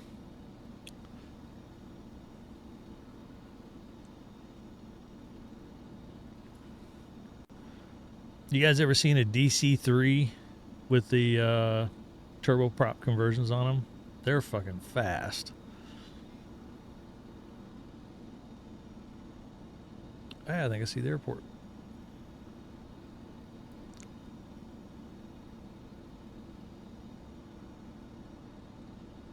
Oh, my stone is getting pokey.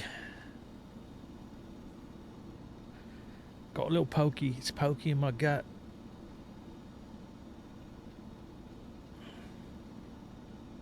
What are you doing down there? Shaking my gut.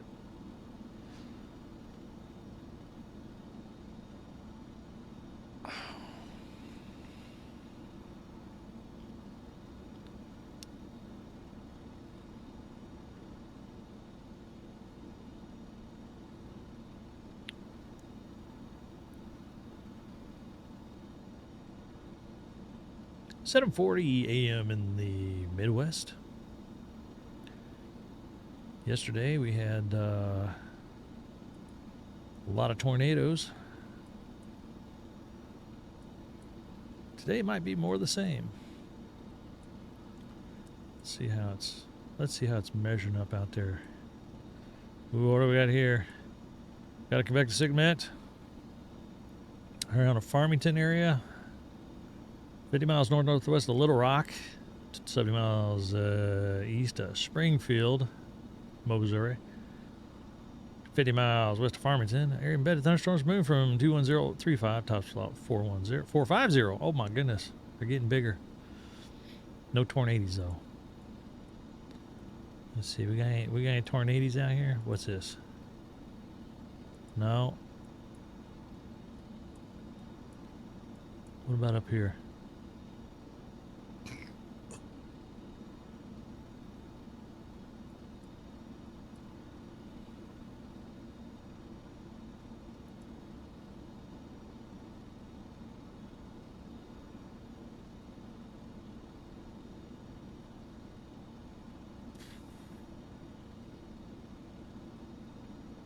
Don't hook up in there. I don't want you hooking up in there. Drag this over. You stay over here so I can see my stats and I can see the chat. Actually, I should just close that and move that chat over. I thought it was a UFO. Smokestacks. If you look off the nose, we turned when I wasn't looking. Right off the nose out there, you see these white light looking things, and that's smoke coming out of the smokestacks. Well, what are those smokestacks? I don't have those in my flight simulator. I know you don't have them in your flight simulator. Not unless you've got We Love VFR, which puts in obstructions to flight, as in towers and smokestacks. Why doesn't Asobo put it in there? I don't know. Why do we have to go to third party to get it? I don't know. It's free, so that's good. Cheers to the guys at Puffin Flight who put out We Love VFR. Especially when you're stuck in NeoFly, flying the Russian Antonov Colt AN-2. Actually, I wonder if the Antonov is actually a Ukrainian, where the Antonov plant was and designed. But if you're stuck flying this plane, where you need to be able to see everything out the window because what's inside largely means nothing.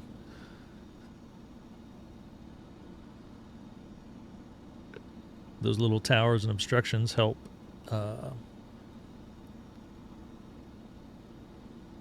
aid with navigation. So here's those stacks, right? So here we are. So we're going here. We look out. Where are they at? They're there. So you see these stacks here are these stacks here.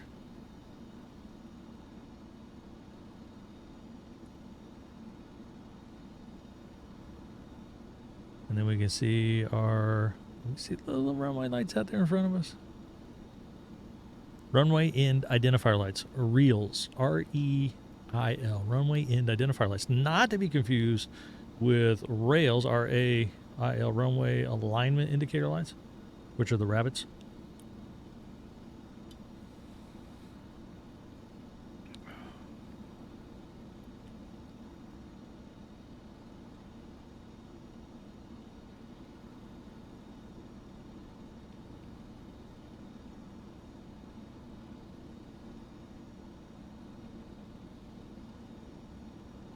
The wind is blowing.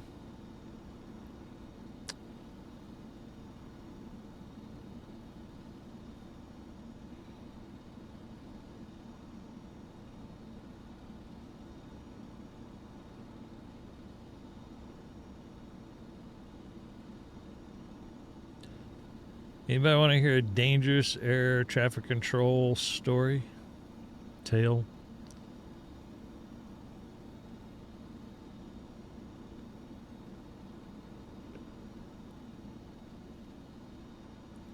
And it's just a dangerous reality. It's not monstrously consequential, but it could end up being really stupid. So Do you know what a gyrocopter is? They're a bastardized thing. But a gyrocopter, even though it has the word copter in it, is not a helicopter. It does not have the same capabilities as a helicopter. It cannot do the things that a helicopter can do. They can land and take off in very short distances. They're not very fast. They're akin to an ultralight, generally. But they're not a helicopter.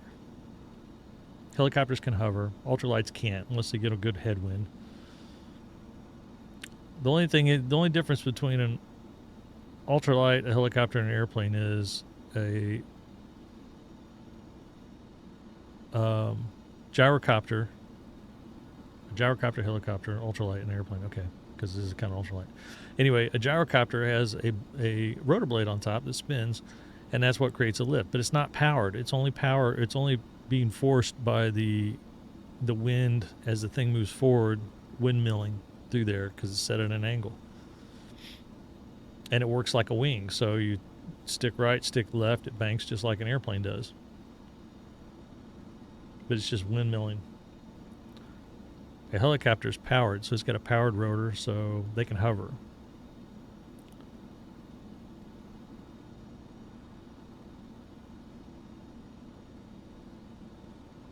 So where the danger is gyrocopters aren't very common, but they do show up at airports. And some young air traffic controllers, probably even some older ones too, may not know. They hear copter, and in their mind, they think helicopter. So they try and give the guy instructions. Is that too loud? They try and give the guy, hang on a second. Pull that back just a little bit. So they try and give the guy the same kind of instructions they would a helicopter. Proceed to the west ramp, because helicopters can go to a ramp, right? They don't have to land on a runway. Gyrocopter needs to land on a runway.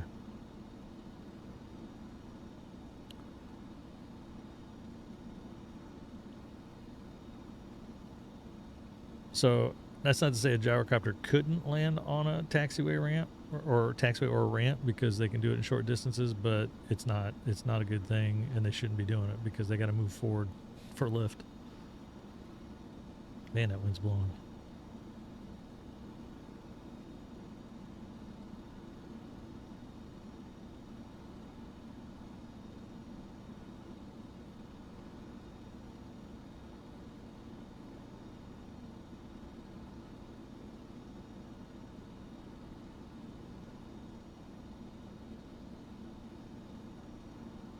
It's gonna be another ugly landing, but we don't care. We don't have any cargo on board.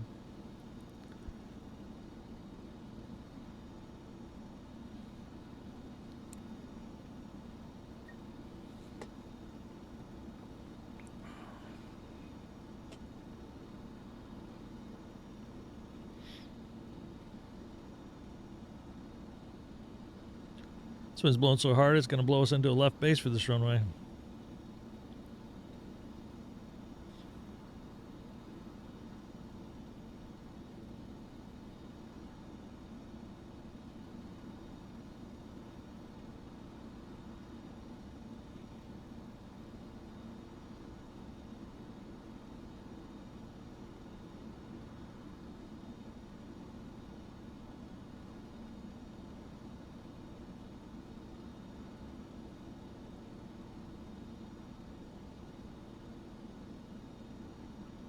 Gonna get a new airplane. Turn this one in and get our deposit money back.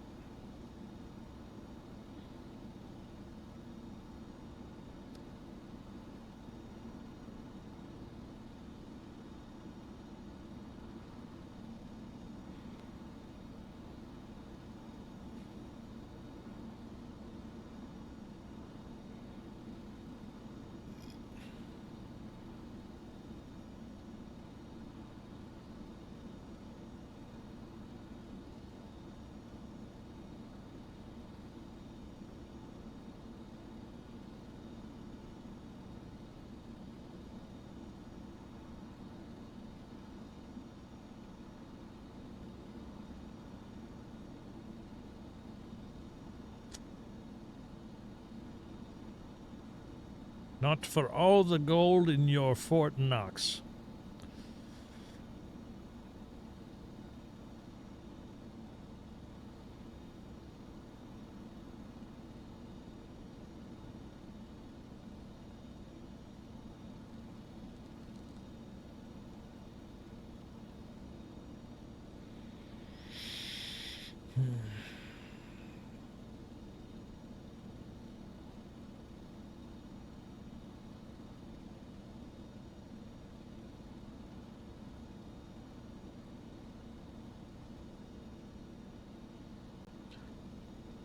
Kidney stones suck.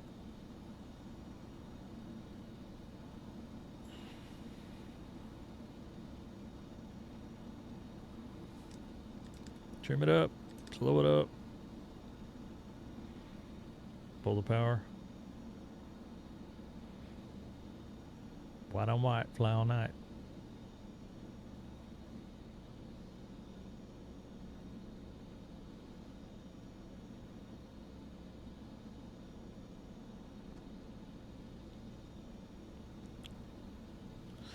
Here's another Microsoft Asobo bitch. It's daylight. It's not IFR. It's VFR. We're in the United States, and that fucking beacon is on at the airport.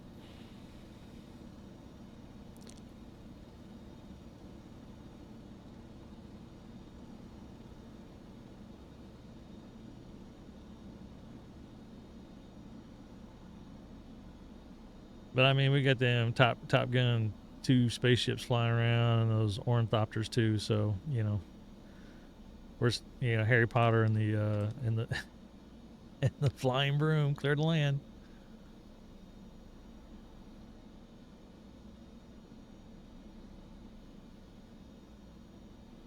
Feels like the wind might not be as bad down here. Actually, it might switch to the south, which is typical. We're pretty close. Look at that windsock. I'll try and have a better landing. I didn't put any flaps in. Put one notch in. We're pretty much down the runway. Look at that. Easy.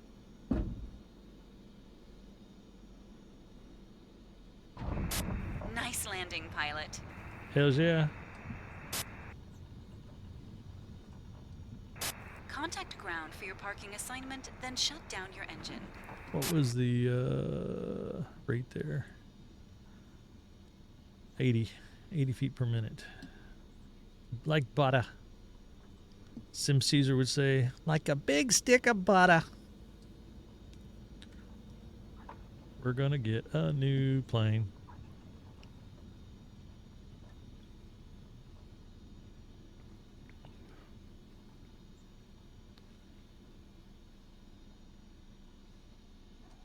New plane, new missions. Yeah, we're gonna get with this is we're still in that crappy Antonov we were flying the other night. So I bought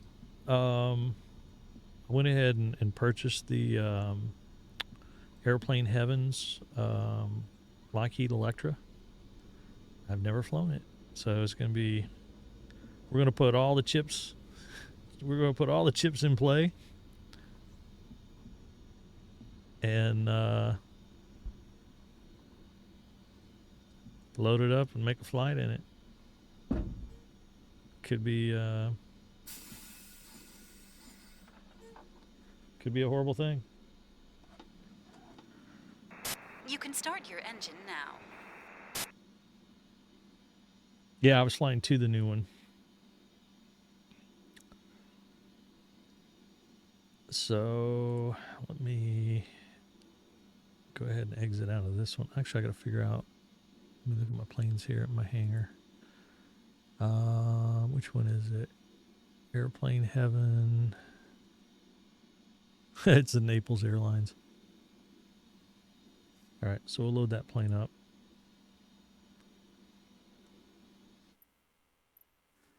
It's the Lockheed Electra 10. It's old school. Main menu.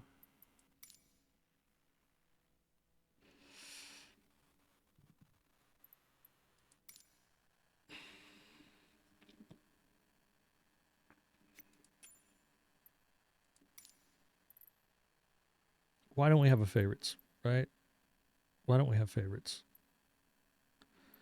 Ooh, look at this. Is it modern? Ooh, it is the modern one.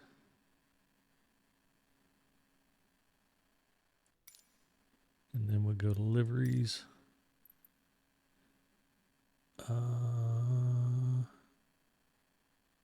Naples. We can repaint it though and get a different livery. It looks white. Naples. Naples and Providence, Boston Airlines. Naples Airlines. Which one is it? Is it the red one? Yep, that one's it. That's kind of cool.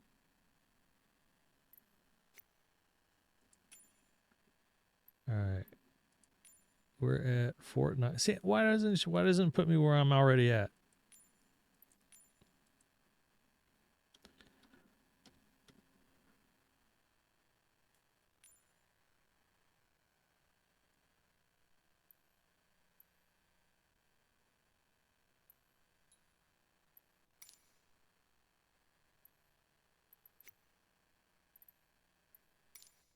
And then because I go back there, it resets the time. So then I gotta reset the time again. It's more like the Beach 18. I think it's a little bit beefier than a Beach 18. Lockheed Electra 10 was what Amelia Earhart flew around the world, or didn't fly around the world.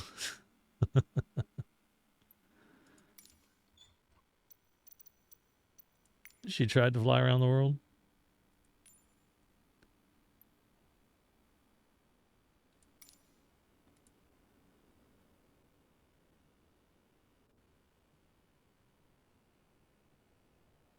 Let's see, we're actually in Eastern time, so yeah, 8:58's got it right for our location.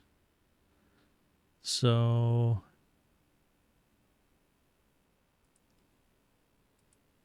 move that there. We'll take this airplane, and how do we cancel the rent on it?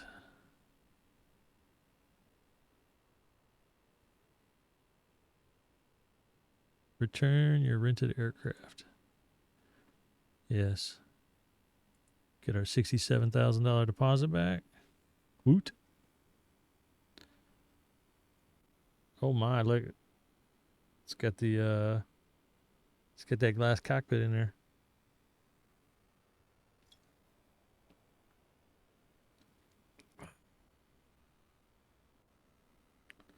Man, it's kind of cramped in here.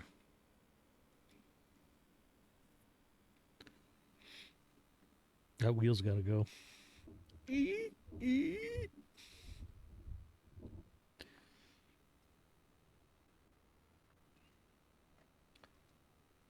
Props are there.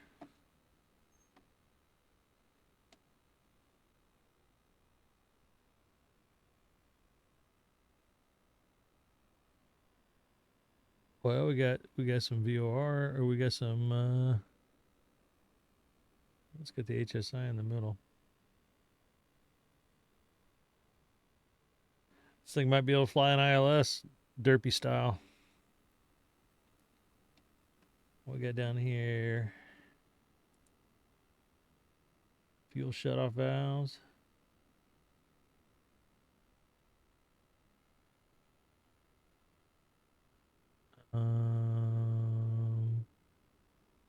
Quick cold start.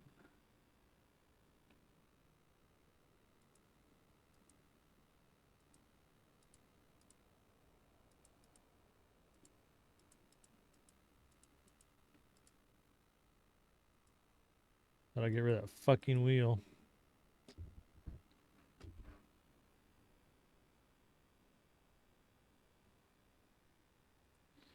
I remember their DC3 had a weird spot to click. It was like on the console someplace.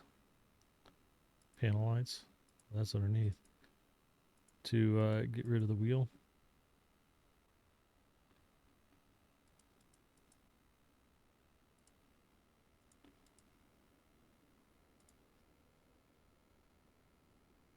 Come on. Surely we can get rid of the wheel, right?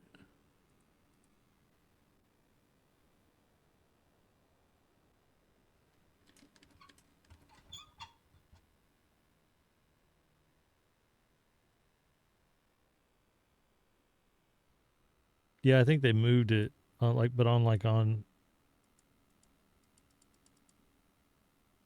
We got nothing here.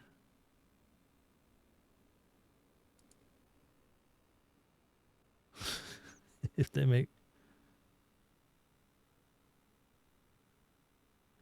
make me fly with this thing, I'm gonna be so fucking pissed. You'll just learn to deal with it, mister.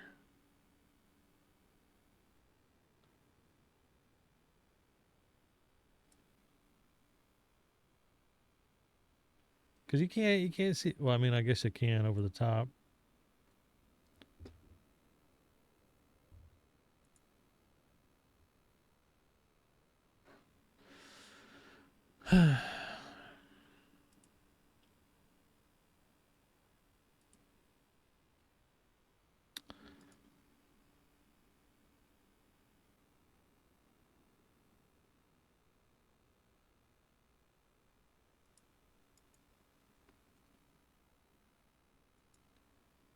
You know what we're gonna have to do, right?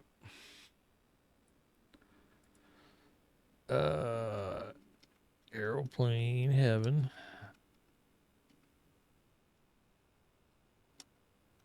Lockheed 10.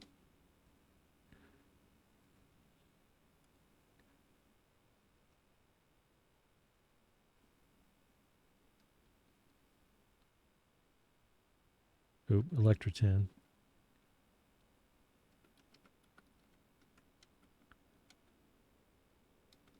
Remove.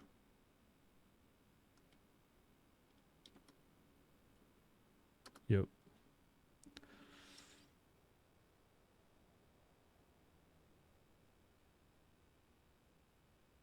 How about hide?